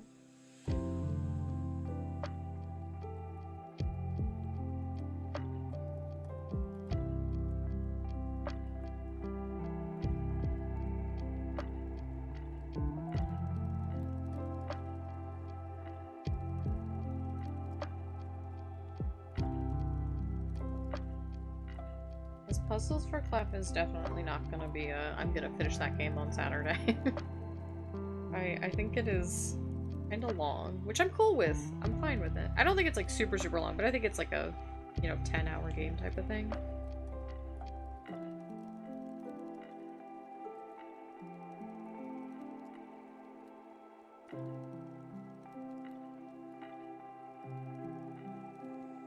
Also, do you guys remember that little puzzle game that I played for October called Tidy Cauldron, where you had like little Tetris puzzle pieces and you put them together on the board?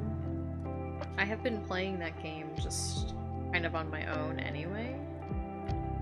It's just a, just a fun little puzzle game. Some of those puzzles, man, they got hands. Some of them are hard. I like it. I'm still very much enjoying it.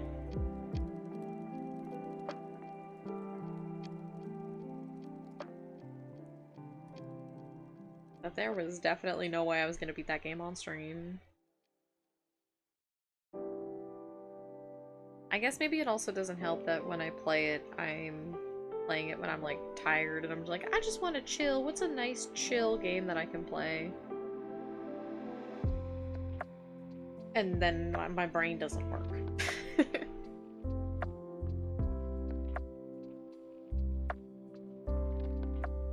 Maybe I'm not playing it in the most optimal settings for solving difficult puzzles, but it is what it is.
These are all gonna be colored lines anyway.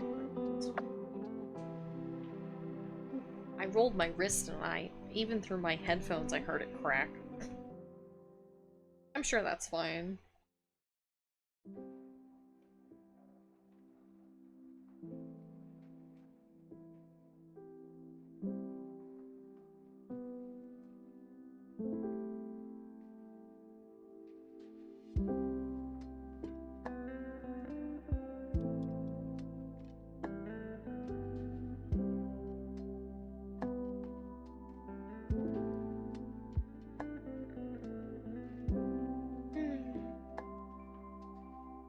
Oh, I have to order a couple more Christmas gifts still, and I need to do it quick. Time's running out.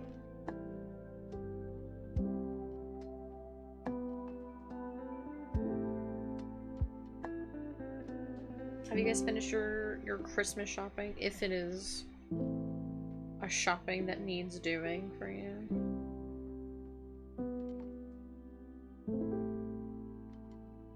Yeah, there was one day when I literally just was like, I need to do this now or else I won't ever do it. I ordered so many presents. Just all in one day. Sorry for lurking, doing Pomodoro. No, don't ever apologize for your productivity. How is the prep coming along?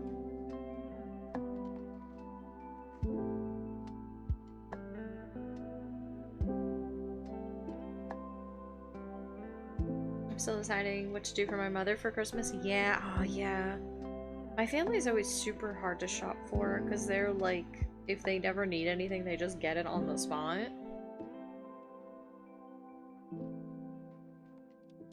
Which leaves very little for gifts because they also don't, frankly, they don't have hobbies. So I'm like, I don't even know what to get you. That's just fun, but I want to get you things. Doing a player guide for, well, the players. Nice.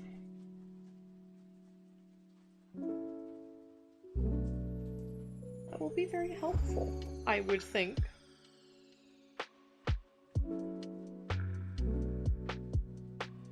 Oh, pardon me.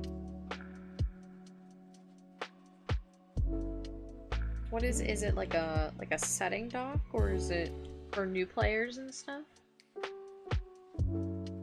It is 610 stone. Nice, dude! You're making really good progress. Nice job. I want to do drawings of manatees for future tattoos, since she's always wanted me to design one for her, or a portrait of pork chop. Those are both very lovely and beautiful gift ideas. Those are both pretty good.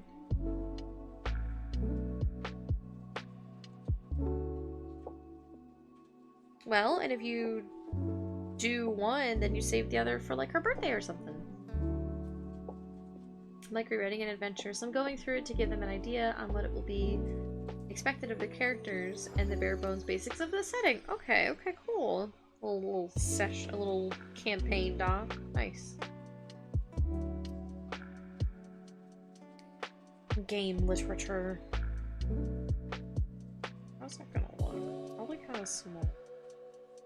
What if I do this?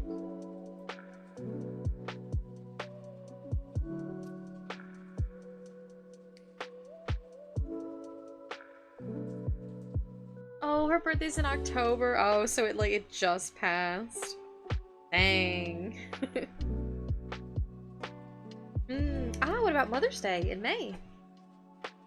I mean, I know that's still a couple months away, but yeah. I'm tapping my nose. Yeah. Because those are both really, really good ideas. Yeah, same brain, same hat. But those are both really good ideas. That's hard to choose which one to do first. There would also be backgrounds, but that would take a while, so I would do player hooks rather than fully fledged background. Yeah. That makes sense. A lot easier to digest and easier for you as well, you know? Oh, thank you for the hat, Queen. Same hat. I just went ham updating my Spirit City room for the last half hour. It's like, when you get going decorating, it's hard to stop because there's so much cute stuff. Actually, let me even... Okay, still. There's so much. And there's a new creature. Which actually I want to kind of make it a little bit bigger. No creature. My room is so stacked right now and I'm broke again. Yeah. Dude, I also, like, I burned through my little tickets so fast when I would start to really redecorate.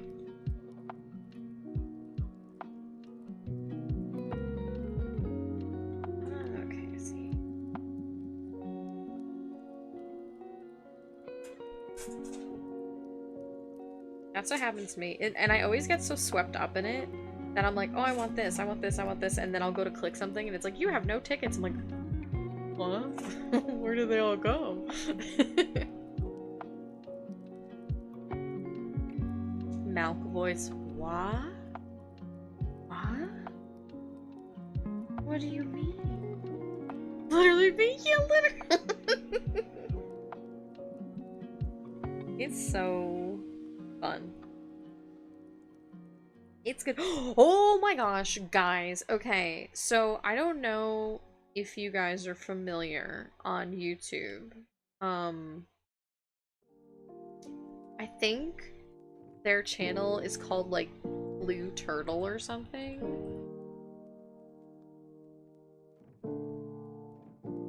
Right? Is it? Yeah, okay, it's Blue Turtle on YouTube. And they make a lot of just like little music playlists, and they animate like the video like background for it, and they're just like little like looping animations. But yeah, Ithia. And she's just like a little like magic student that just like travels the world and stuff, and just for like different playlists and things like that. And they're really cool, they're really nice playlists. Apparently they're making like a study focus game, kind of like Spirit City with it. I'm so excited. It is not out yet. I think it's either in early access, but or if it's just like a wishlistable on Steam. I'm very excited. I'll have to do another Pomodoro. I'm saluting you. Good luck. Godspeed. And I'm very excited because I've been a very big fan of their animations for a while. And I for sure listen to their stuff. Just like, honestly, sometimes like I'll just listen like during the playlist that they make.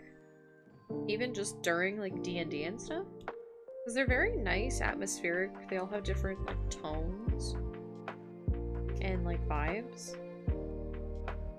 Sometimes I'll just listen to them doing work. But they make a little focus game companion, kind of like Spirit City. I'm excited to use both because I like Spirit City. I didn't think I would, but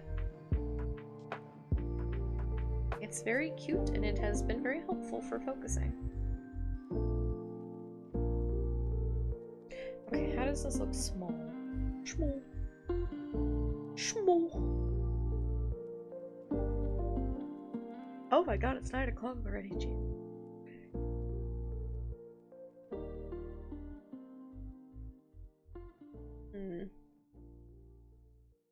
Well, it's a shame I just put all this working because I don't like it at all. Yes.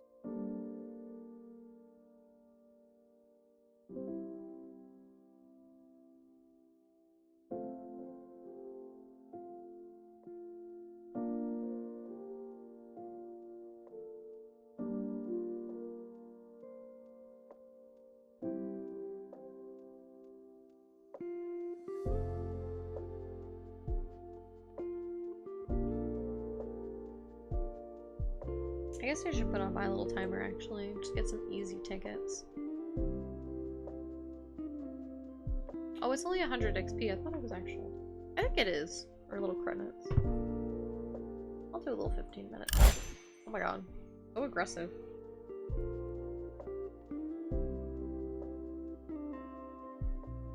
Thank you for the hat!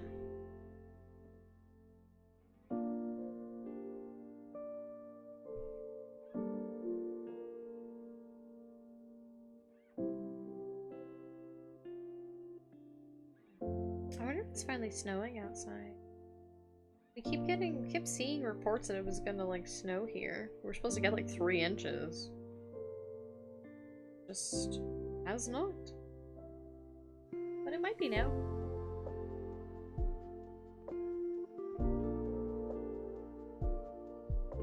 It was cold enough for it. It was very chilly out.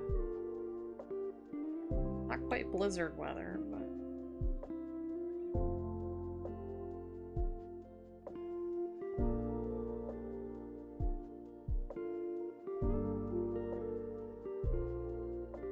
also shout out to Blue Turtle because since they do all their own hand-drawn animations, as very just nice in a increasingly populated world of AI music playlists, where either the music is AI generated or music is human generated, but then they use AI artwork. Like, okay. I see. The concept is lost on you.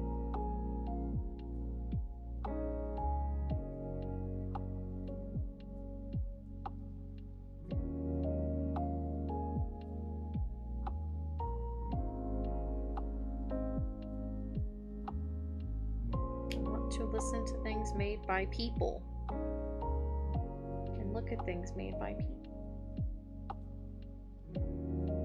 because I am a people.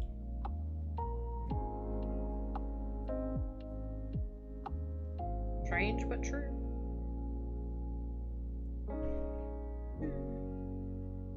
Okay, how's that look?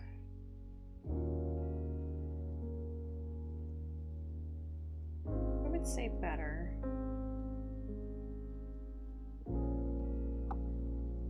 I'm gonna keep it on a separate layer and then merge it later.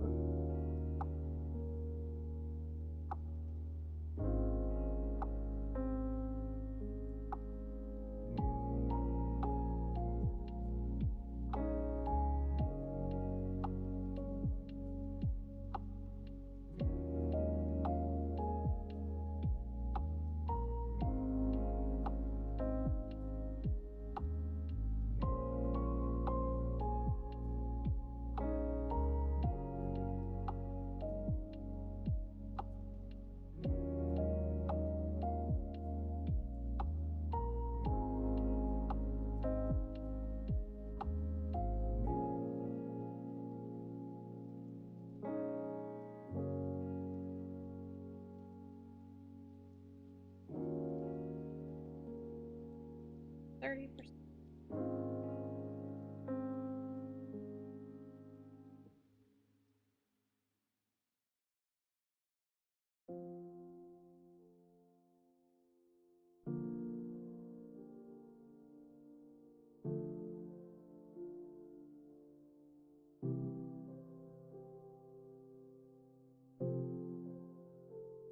Oh, where's the reference picture?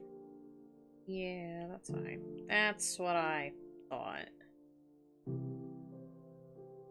Easy fix.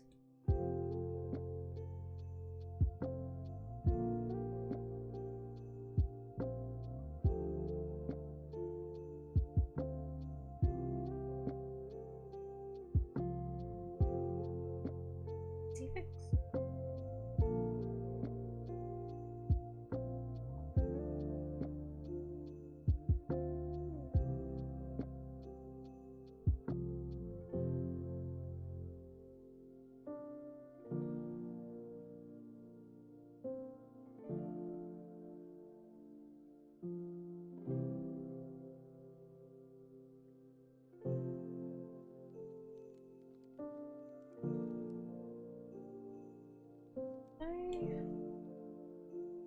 I did. Fantastic.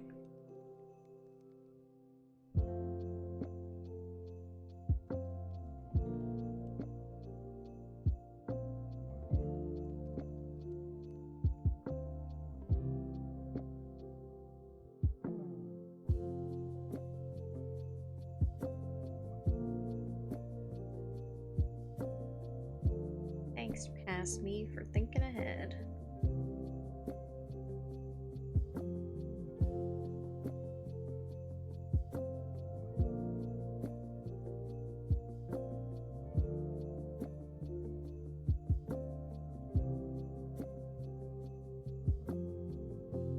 Flip.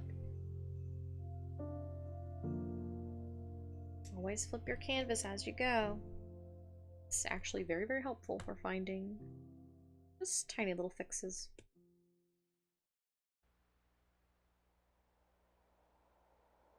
Actually playing a game? What game are you playing?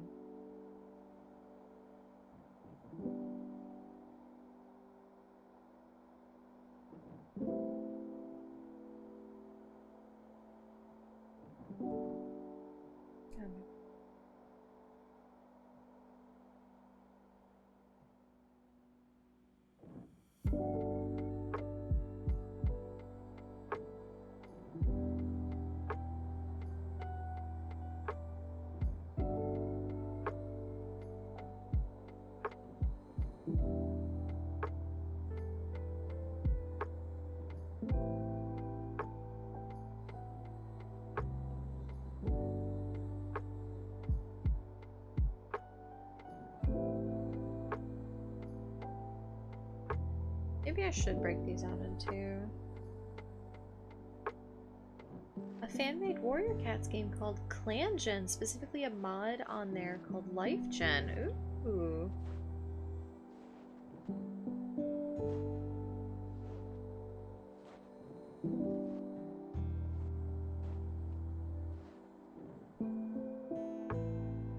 Capitalize that.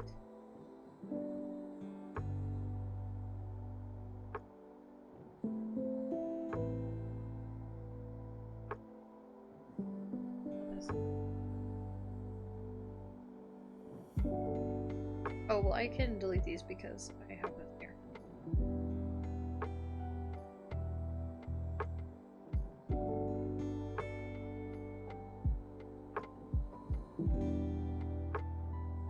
I never read the Warrior Cat stuff growing up.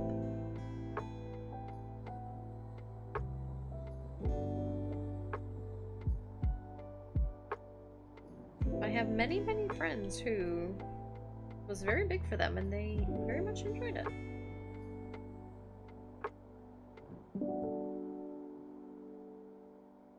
Is the game made like completely from scratch, or is it based on like running on a different engine?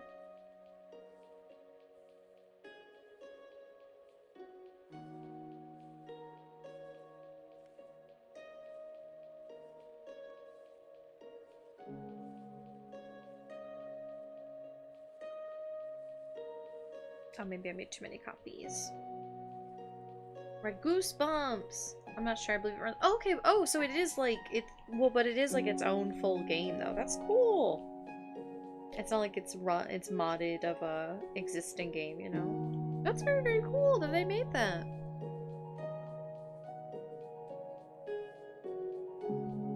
I didn't read Goosebumps either, because I was a very scared baby. I know my neighbor and my brother loved Goosebumps.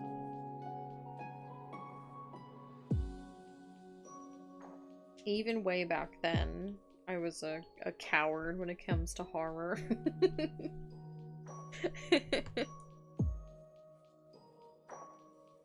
Which is kind of sad because I feel like I missed out on not reading some of these kinds of series, but oh well. SL emotes, okay.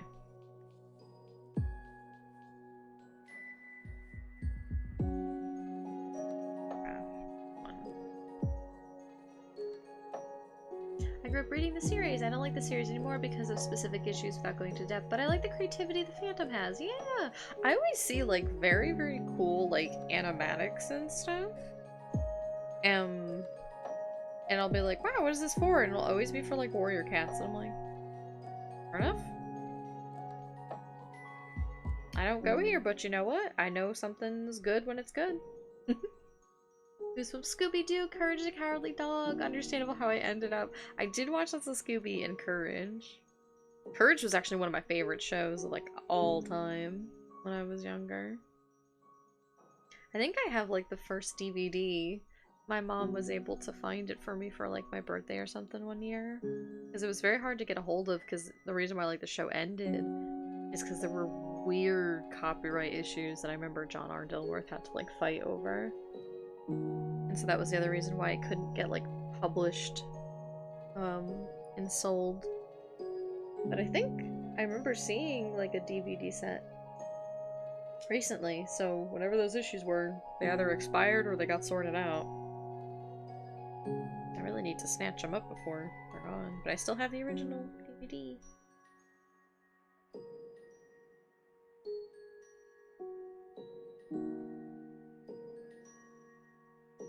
Okay, let me... First of all, back up these files. Always back up your file. Here's a reminder. Save. Back up your file. Do all that other good stuff if you need to.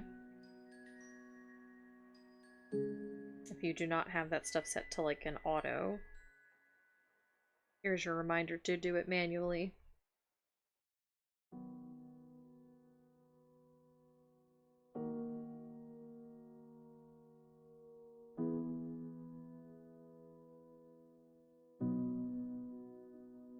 And now I can delete a lot of these layers. I don't need them anymore.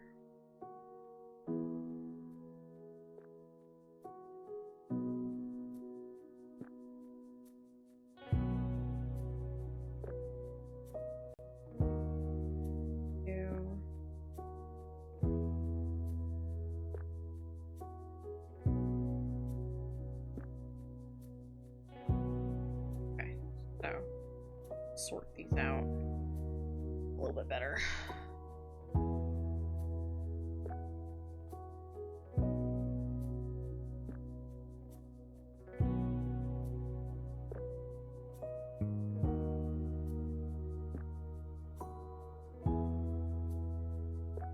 Read a lot of Hitchcock because my library in my middle school had 2 ancient books that were the short story collections of his stories. Hitchcock is very good. I like his work a lot. That's a good mix that you had. You had very vibrant tastes. I mean, I'm sure you still do, but referring to the specific context and time of which we are speaking.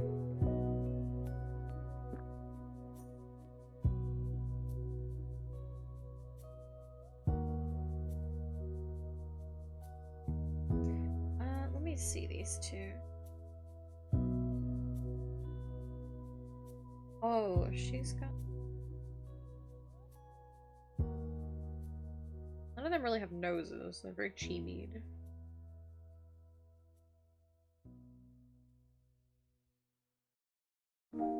get chibi-fied, nerds! I think that this is okay for a draft. Alright, so let me... 9:30.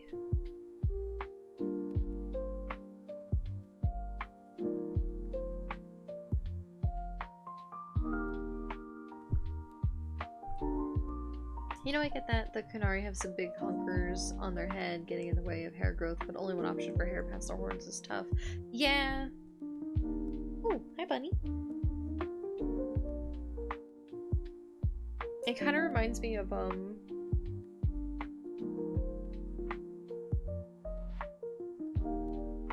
me, sorry to be on. It kind of reminds me of, like, Rockar and Vera in Final Fantasy because they have, like, the ears and different, like, head structure. Like fur and so on and so forth, but then their options for customizability is kind of limited.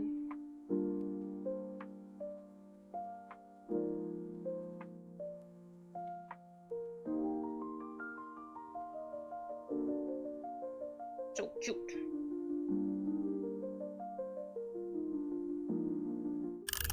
Oh my god, that scared me. Okay, well actually that was perfect timing then, huh?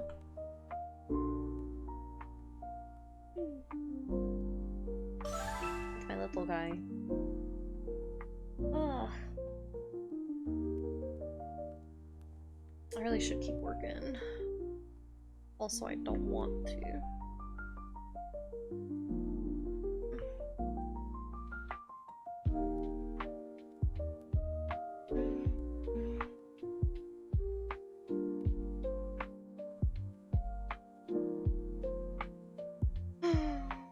I guess I can do a little more. Not I guess, I should. Me too.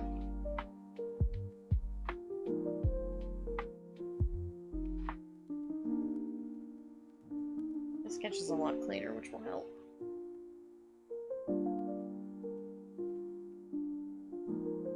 But it took me 2 hours to do those two.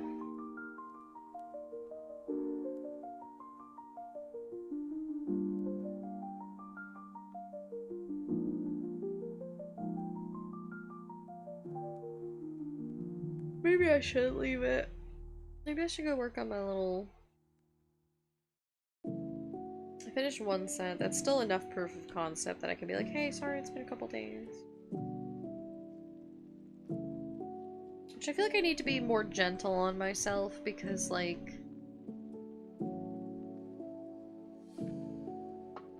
11:30. Oh, it has almost been a week.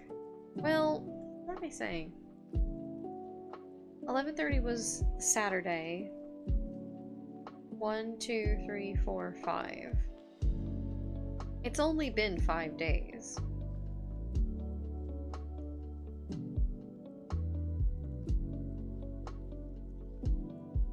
Since, like, the sketch was approved and invoiced and stuff. But also it's been 5 days. That is kind of long. But is that long? I'm used to having a turnaround time of like 2 weeks max. 5 days isn't that much, right? When I attended public school, I used to absolutely read the horse book section in the library. Yes! That was my favorite part of when I was in high school, is I would volunteer at the library.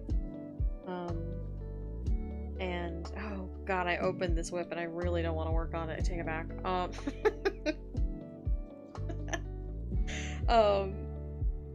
And I would just like, help reshelve books and stuff after they were returned.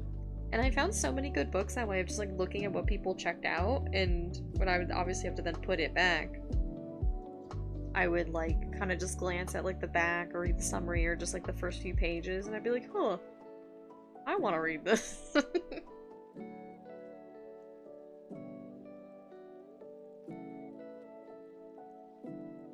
just so cute.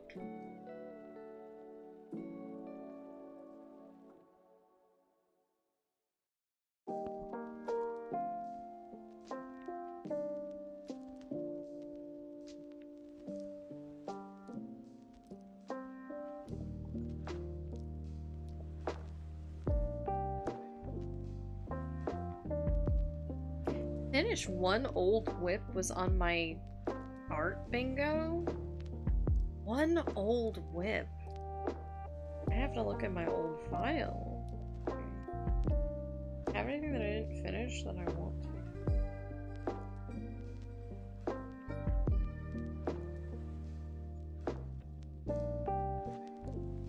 Oh, I found a tiny little Eamon. They're so cute. It's not a thing that I can do, but they're cute. I remember that I had the second highest score in the school on whatever test, and my librarians told me that my comprehension was high enough to read any book in the library, so I went to grab a Goosebumps book, and they immediately got on my case for reading level, saying I could do better. That's really funny. They believed in you. They knew that you could do better. They wanted you to push your limits. That's so lovely.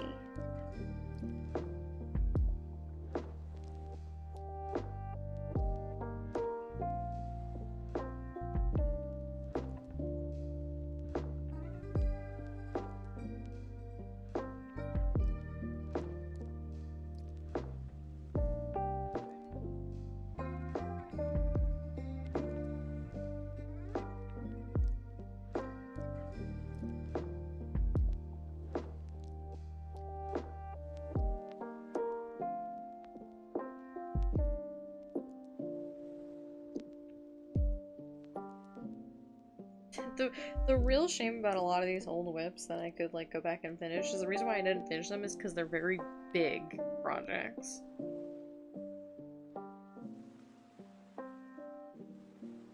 Like they're like comics, or they're with a lot of characters, or they're very complex or something. It's like, well, that's why I didn't finish you.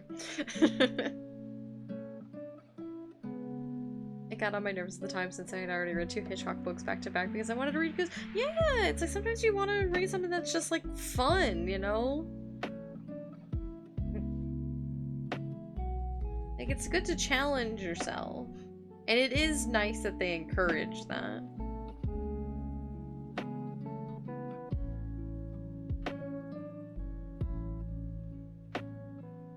But also, sometimes it's fun to just chill. Just have a nice, relaxing, or fun read. Both are good. You gotta have a little bit of both, you know?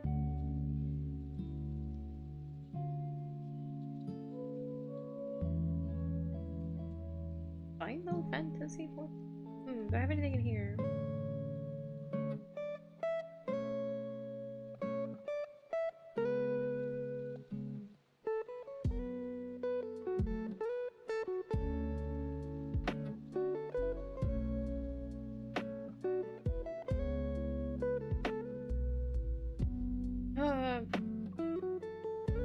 I found my Golbez doodles.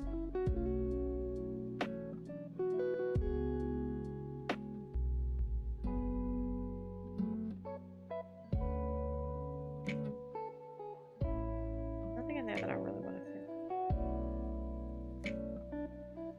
fit. No, okay, here's the thing. Could one argue that I did very old Inktober prompts in October? Right? I finished that prompt list. I had gotten about halfway through the prompt list years ago, and then I finished it this year. The very first one that I did was technically, I had sketched it and even started inking it years ago, but I never finished it.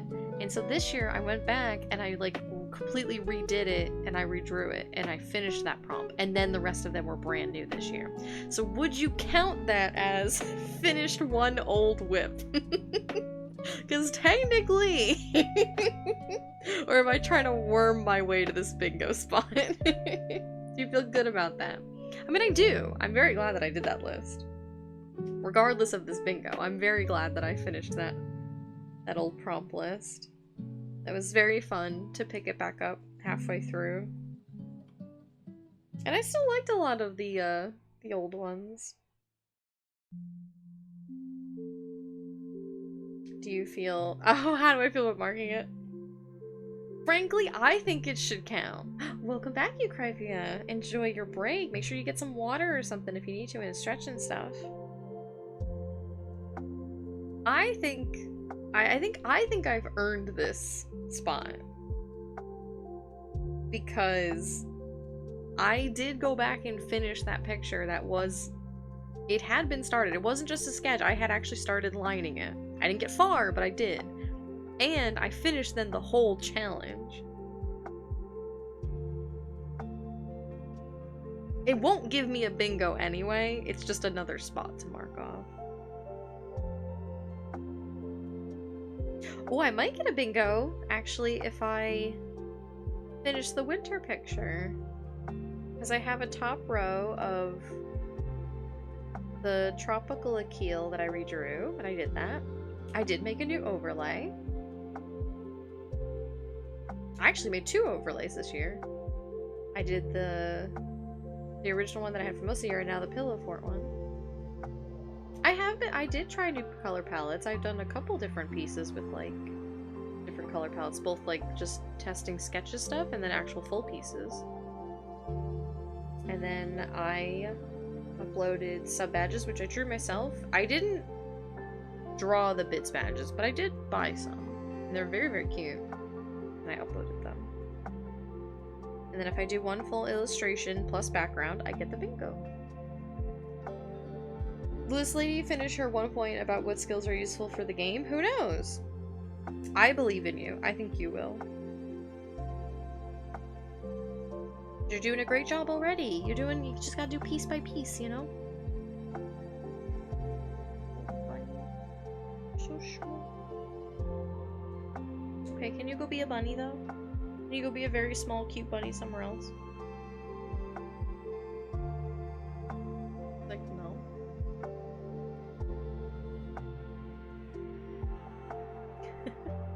The way that she sits up, like, why aren't you petting me?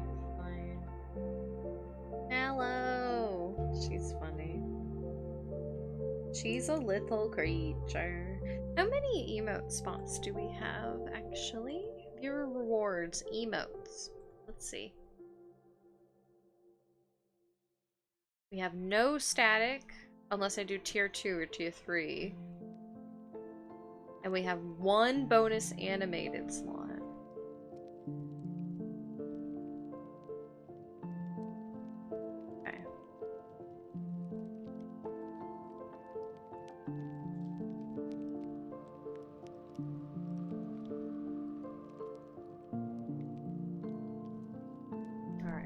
I was just looking to see if it was like... I thought you were talking to me when you said, "Can be a bunny scared me." Eucravia, could you maybe go be a bunny somewhere, please? Could you do that for me? I think if you loved me, you would go be a bunny.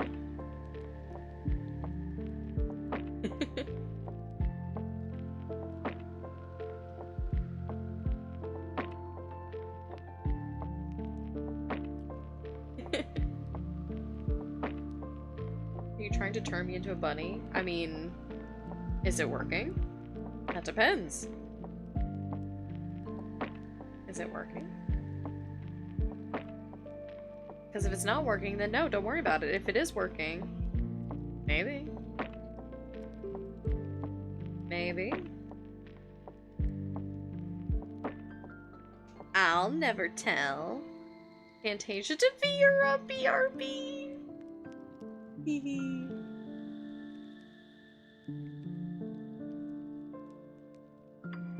Vera are very cute. I love their little, if you do like the Furious emote or something, they do a little stompy. They do a little foot stomp, which I think is very cute.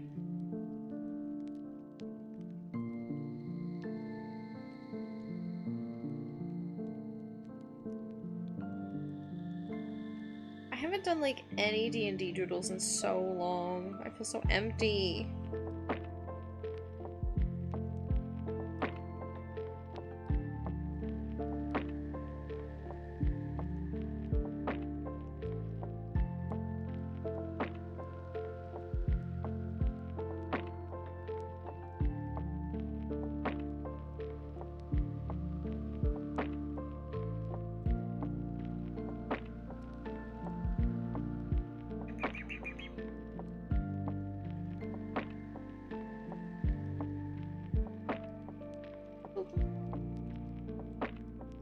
TBH, with how you are with D&D doodles. How am I? I'm surprised you never did that with RPs. I try, but the problem is I'm very bad at drawing our characters. Little scrungo scenes. Yeah, I'm very bad at drawing our characters. And it just never looks right. I look at them and I'm like, I don't like these, and I don't know what it is. Because yeah, you'd think that.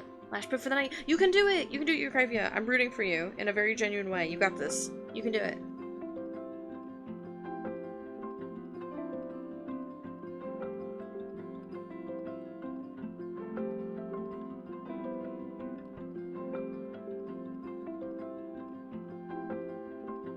I used to a little bit way back when. I think also because a lot of it would be like, it would end up being like little comics, because I would want to draw like entire scenes, and then I would get overwhelmed and very tired very quickly. That's the problem.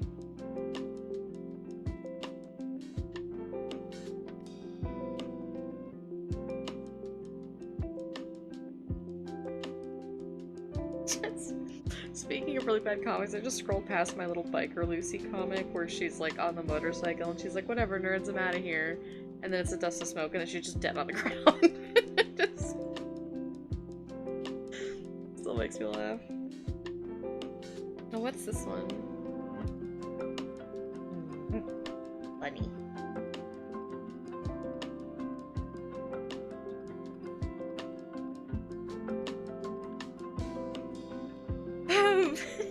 Okay. I do kind of want to work on this one. I gotta grab my Max Pack comic brush. Max U-Tech pen clean.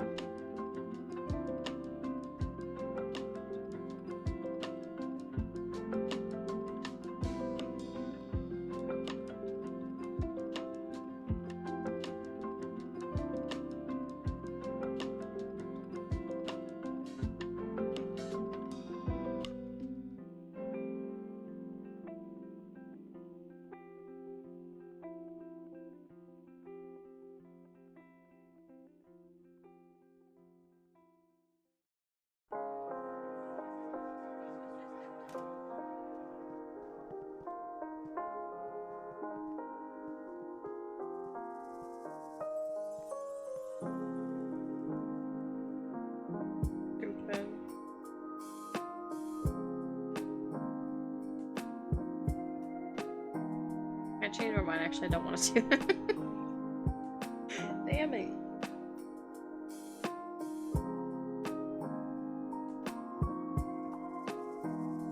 I have an art question, of course. I have an art answer. I just want to do some Lucy. I need to go back to my roots, Lucy.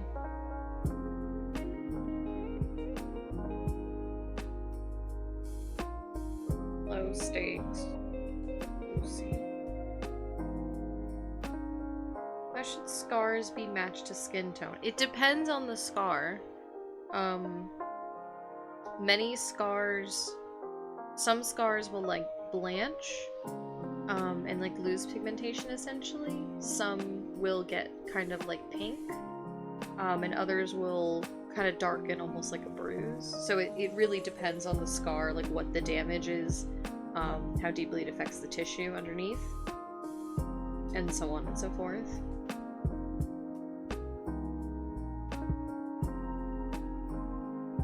If you don't really want to, like, worry about the nuance of it so much, I would say you could just pick, and, you know, not really worry about it if you want to do either a lighter color, a more pink color, or, like, a darker.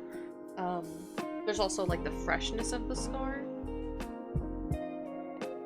And, because, you know, obviously fresh scars will be more vibrant, and then they will kind of fade and dull over time, some of them, but... if you don't want to worry about it, I think you just pick either way. But if you want to get into like the nitty gritty of it, You can kind of pick which one, and then what that will say about the scar in a way. How you doing, ma'am? That's what I thought. That's what I thought, little Miss Ma'am. She got scrumpled. Get scrumpled, punk. Where is... Oh, here it is. This is what I want. I'm gonna write something down real quick. I see. I'm going to take her to the water.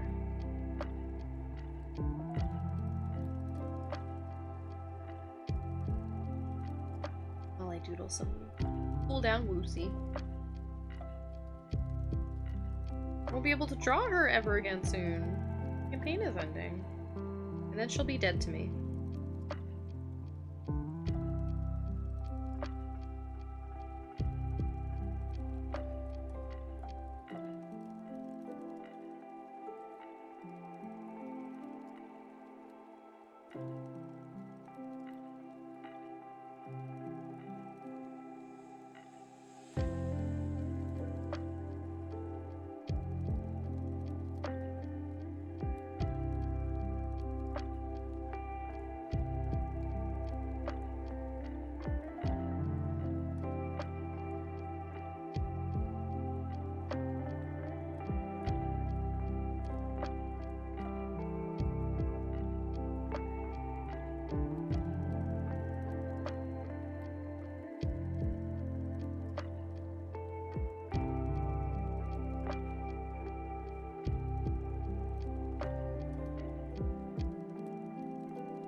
Ma'am? What are you doing? If you wanted my attention, you could just ask.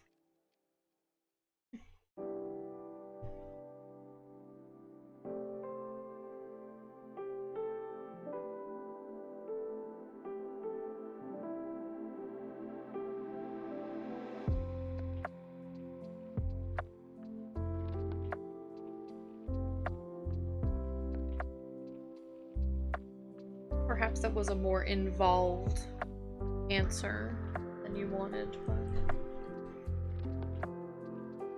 that's usually how I kind of determine.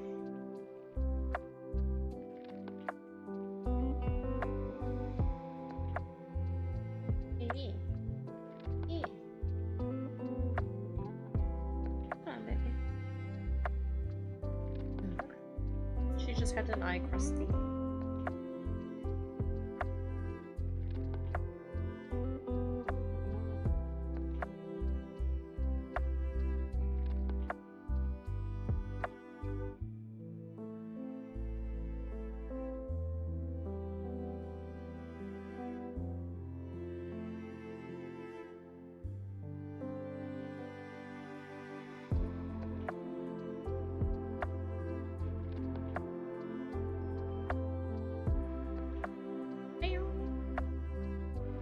You've had to apply the Canary skin. Ah, yeah, because they're typically kind of like gray tones, but then like different lightness and darkness of the value.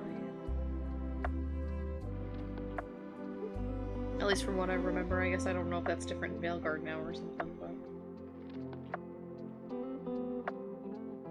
Which could be. Could be rabbit.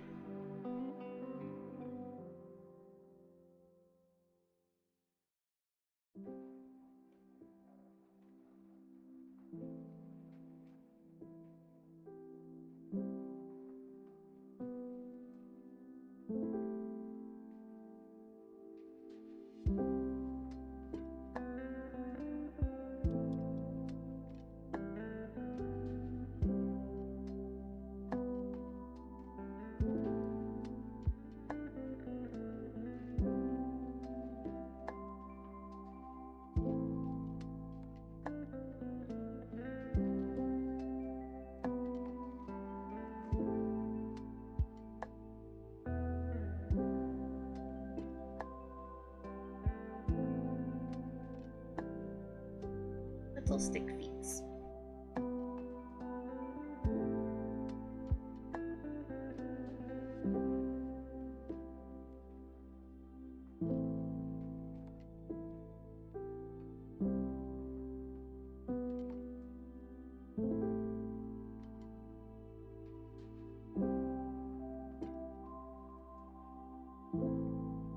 Sorry, by the way, I just needed 2 cans for a second.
Kind of spinning at the moment because there's so many options. Yeah.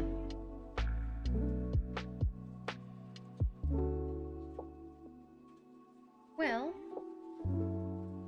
you could always just like kind of pick one at random and then just like let it sit there for a little bit and see as like you organize the other features and stuff and see how you like it.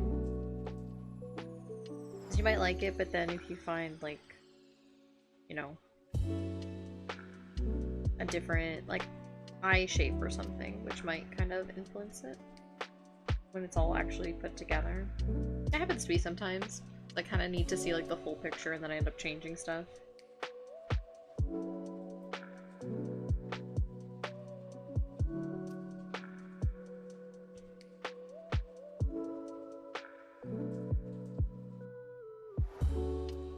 Just part of the process.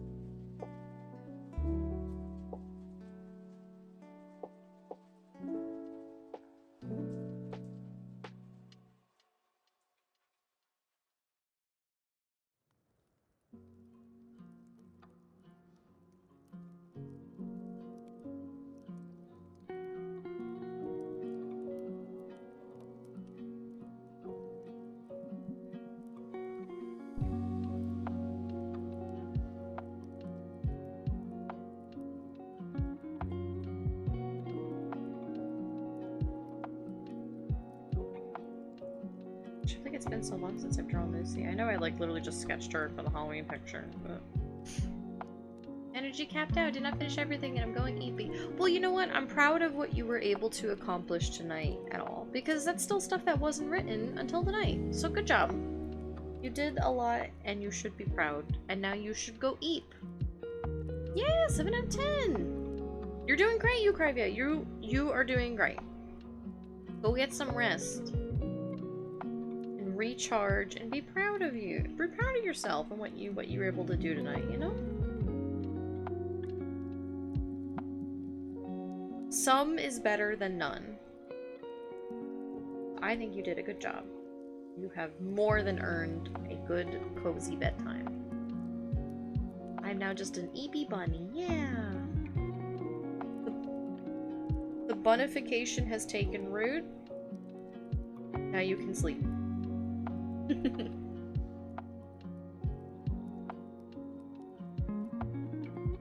I'll probably finish in a minute too myself. It's getting late.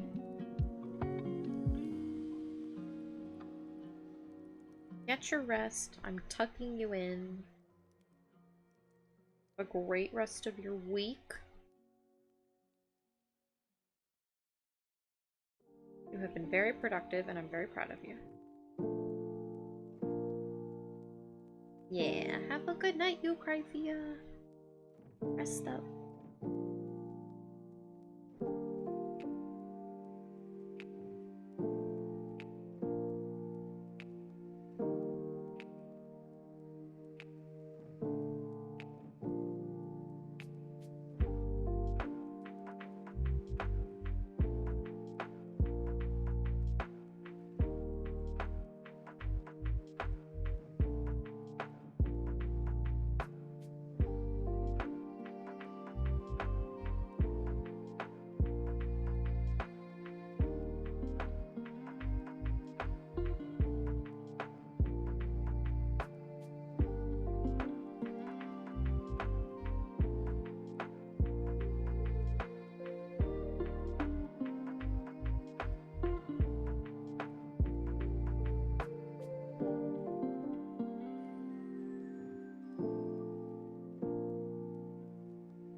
Okay. Ugh. Recently I finished watching Arcane and Dungeon Meshi. Ooh, how did you like them?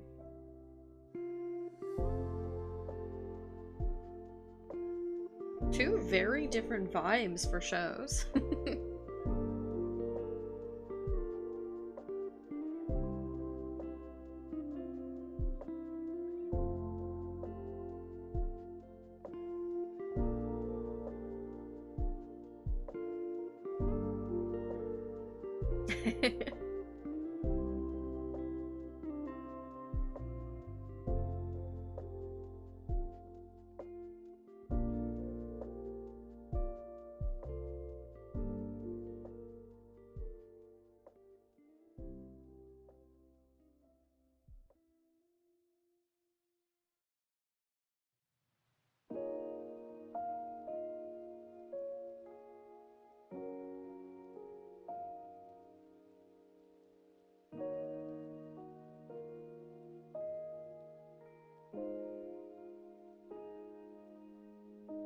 okay was good. I feel like season 2 wasn't as good as season 1, but absolutely wasn't, yeah, terrible. Yeah, I agree. I really, really liked season 2 until like the last episode, then I was kind of like, meh, but it was still very good, you know?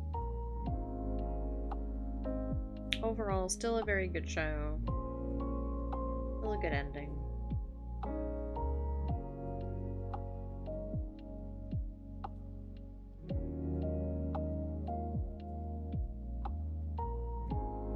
Lovely animation. Fun soundtrack. All that good stuff.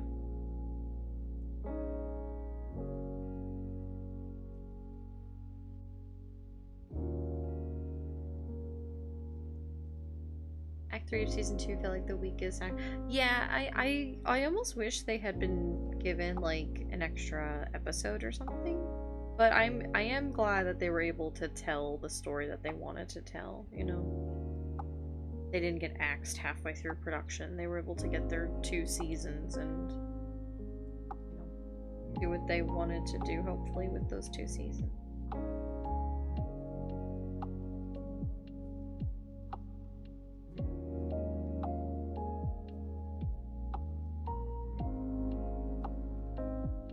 And there were things about it that I was very confused about, and then when I asked people who knew, they were also like, no, yeah, I don't know. I'm like, okay, so it wasn't just me then. This is nice. Comforting.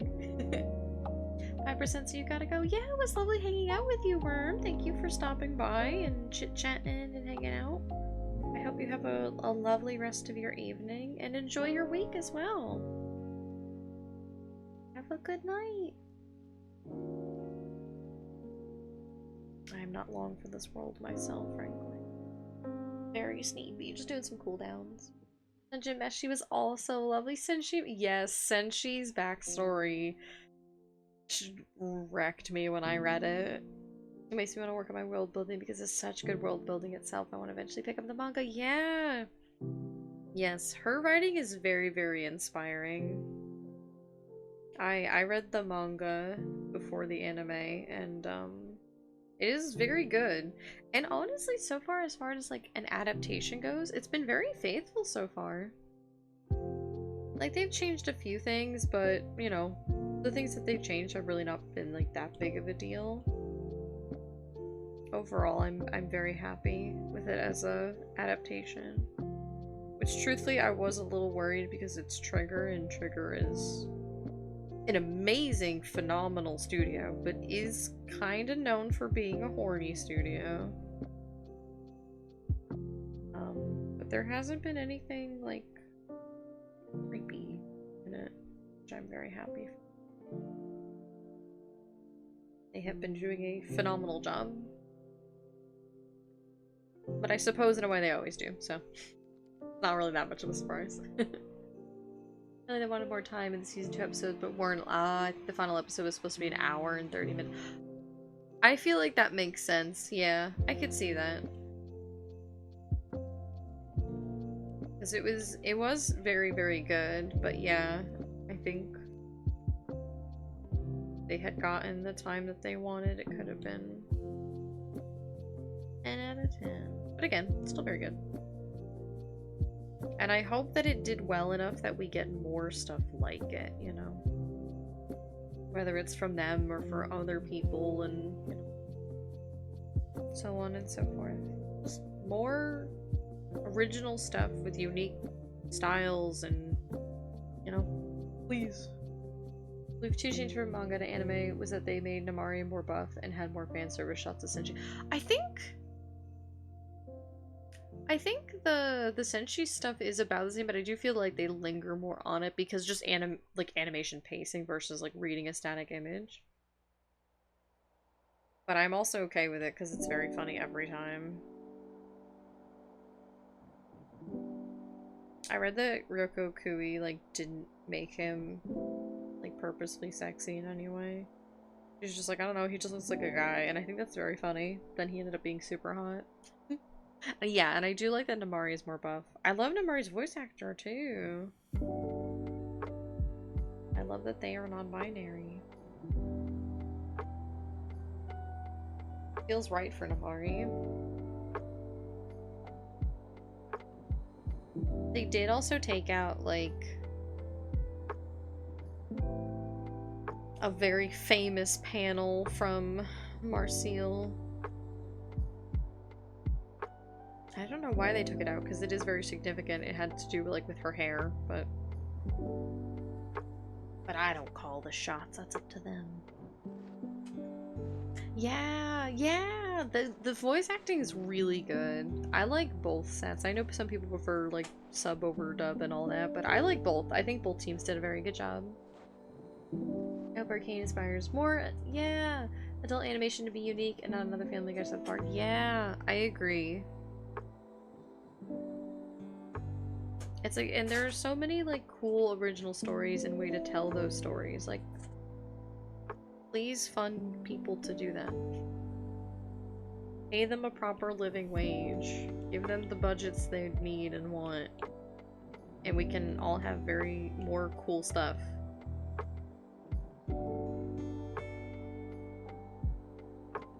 Please. More cool stuff. It's all I want. I want cool art.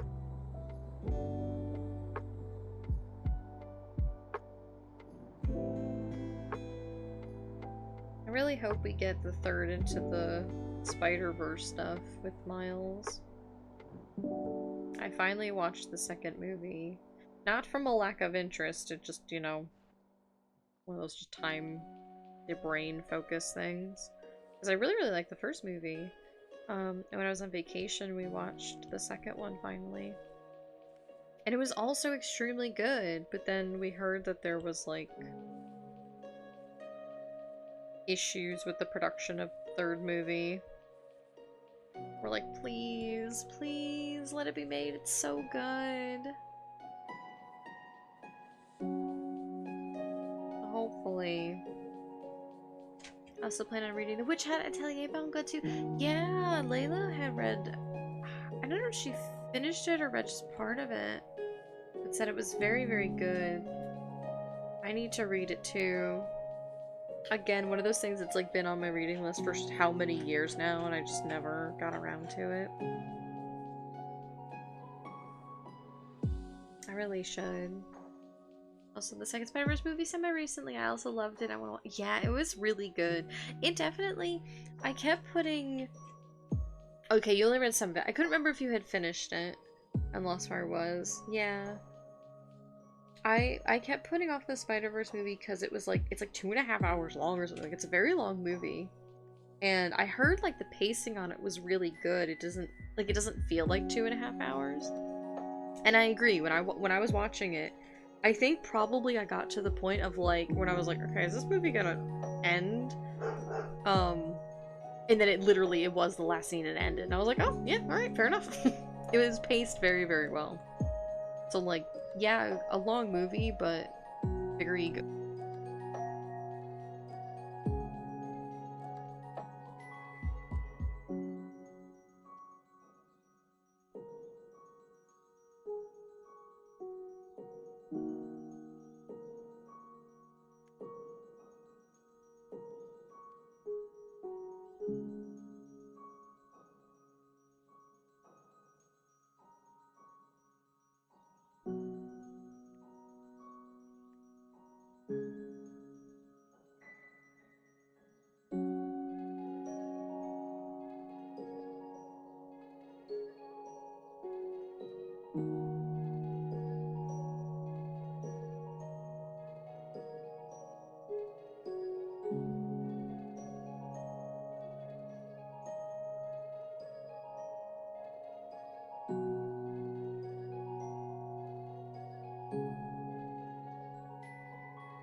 Okay, sorry about that. I wasn't talking, I was muted, I promise. Yeah.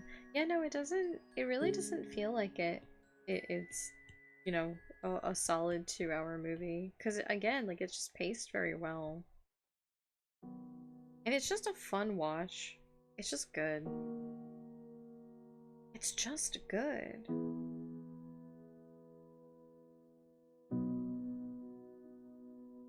I really, really hope they make the third one. Please, I want to watch it. Also because they left it on a cliffhanger. Like, what do you mean? What do you mean? You can't just end it there.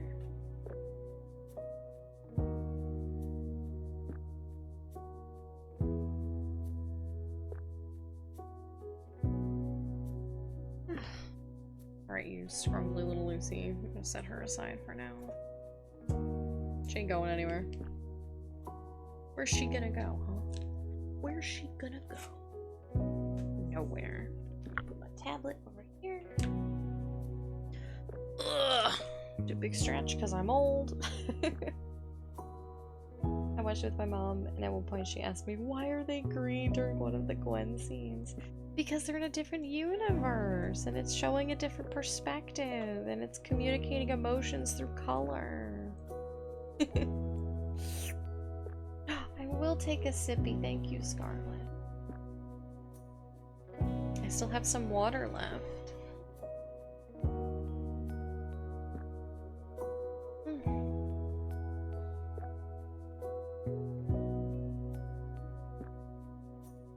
Oh, let's see.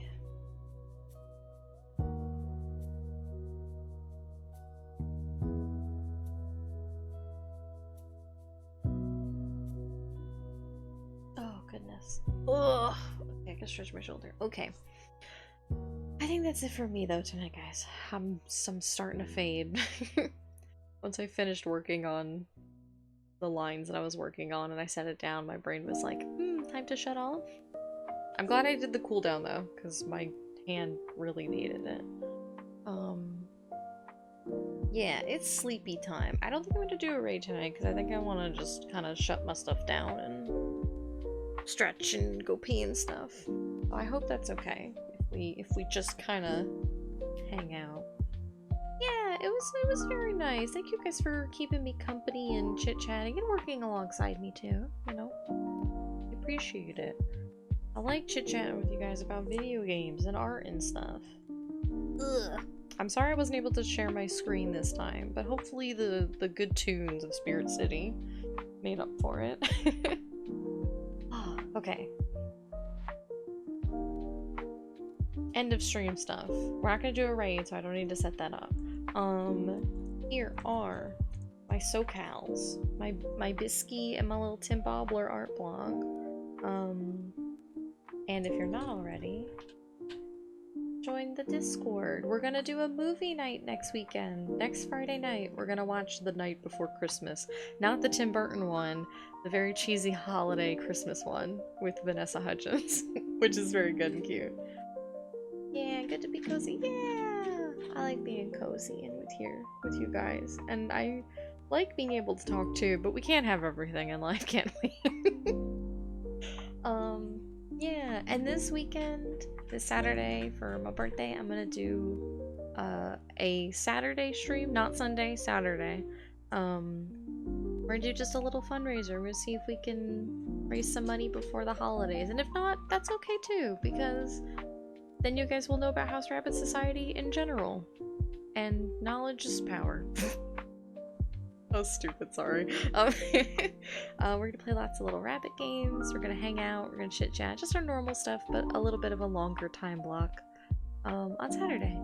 So if you would like to stop by and hang out, please do so. I always love seeing you guys. And if you can't, don't worry about it. I'll just see you guys around, you know? No problem. I think that's it. I think that's all I got. So I will see you guys hopefully on Saturday, and if not, have a great rest of your week. End of stream reminders. Get some water, splash your face, brush your teeth, take your meds if you need to. All that good stuff. Go get cozy in bed. I will see you guys around. Have a great night. Take care. Don't drink. I mean, you don't have to drink water. I'm not your boss. Do whatever you want. I would like for you to stay hydrated, though. It would mean a lot to me. I'll get a Charlie horse when I wake up. Okay, that's fair. Do what you gotta do for your healthy bedtime routines. I trust you guys to know what's best for you. Alright, thank you guys again for tonight. Have a great rest of your week, and I will talk to you guys later. Goodbye. Have a good night. Bye.